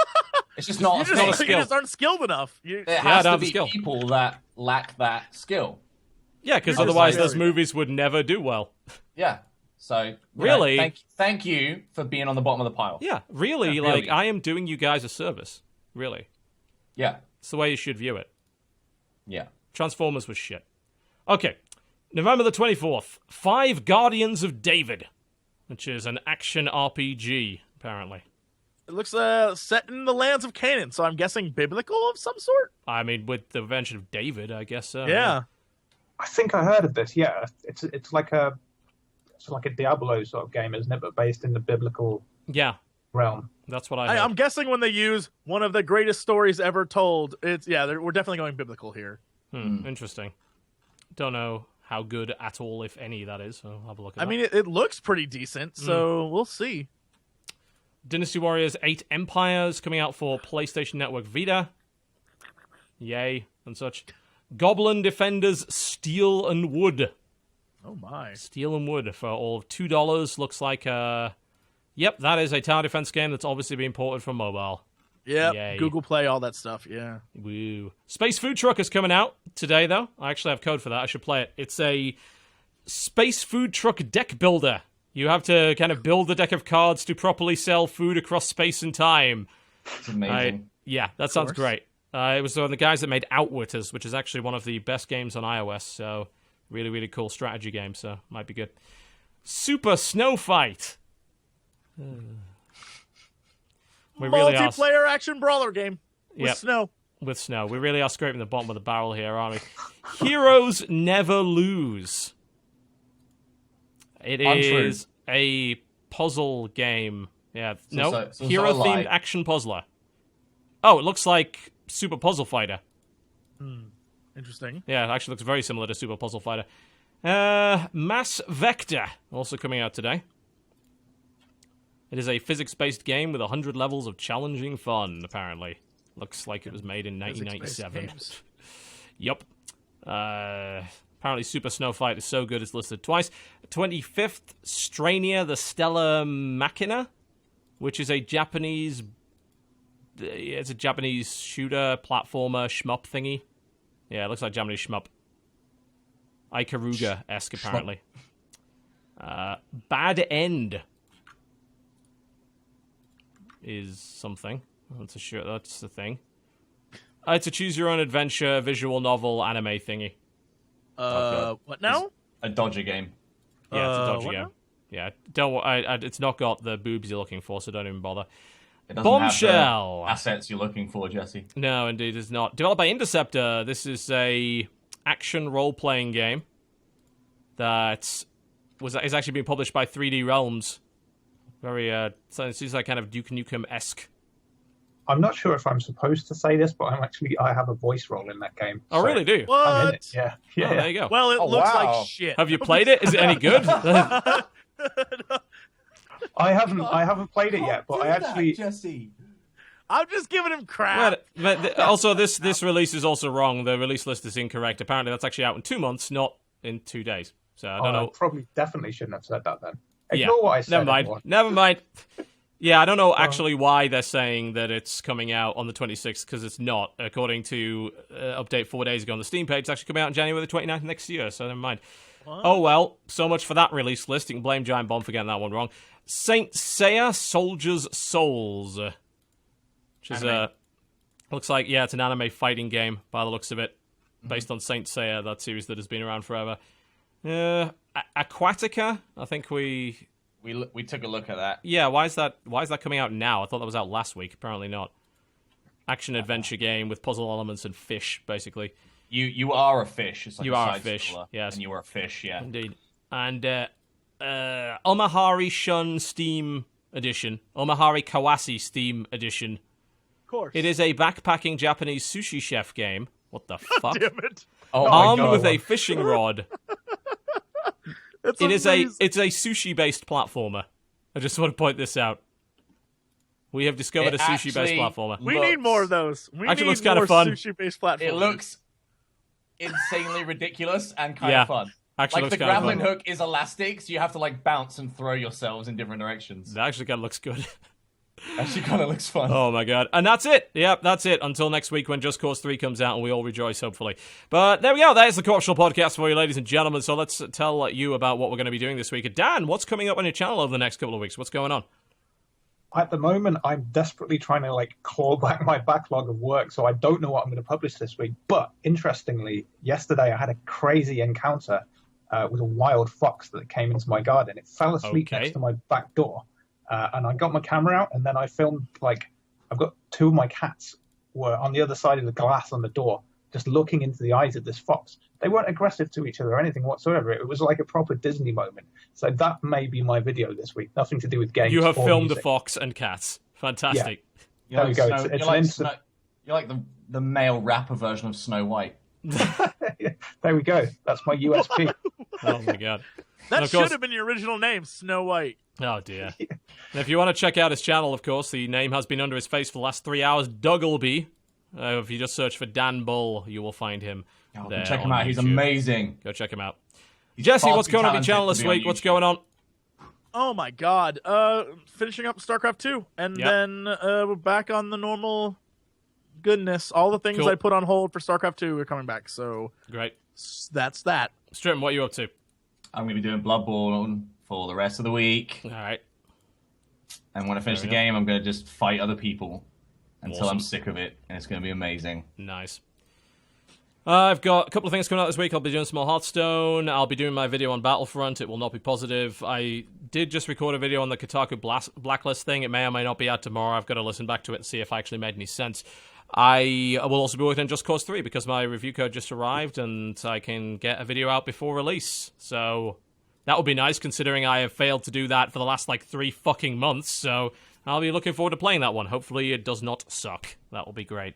And I do still have to play my Blood Bowl match as well. Gotta get around to I'm so proud of us for not talking about Kotaku. No publicity. Play Dodger. We did that last week. Wolves. Oh, God. You're gonna get mashed, man. I know. All right, we're pretty much done, folks. Thank you very much for watching the Co-optional podcast, and we will see you next time. Good night. Bye, everybody. Goodbye. Bye-bye.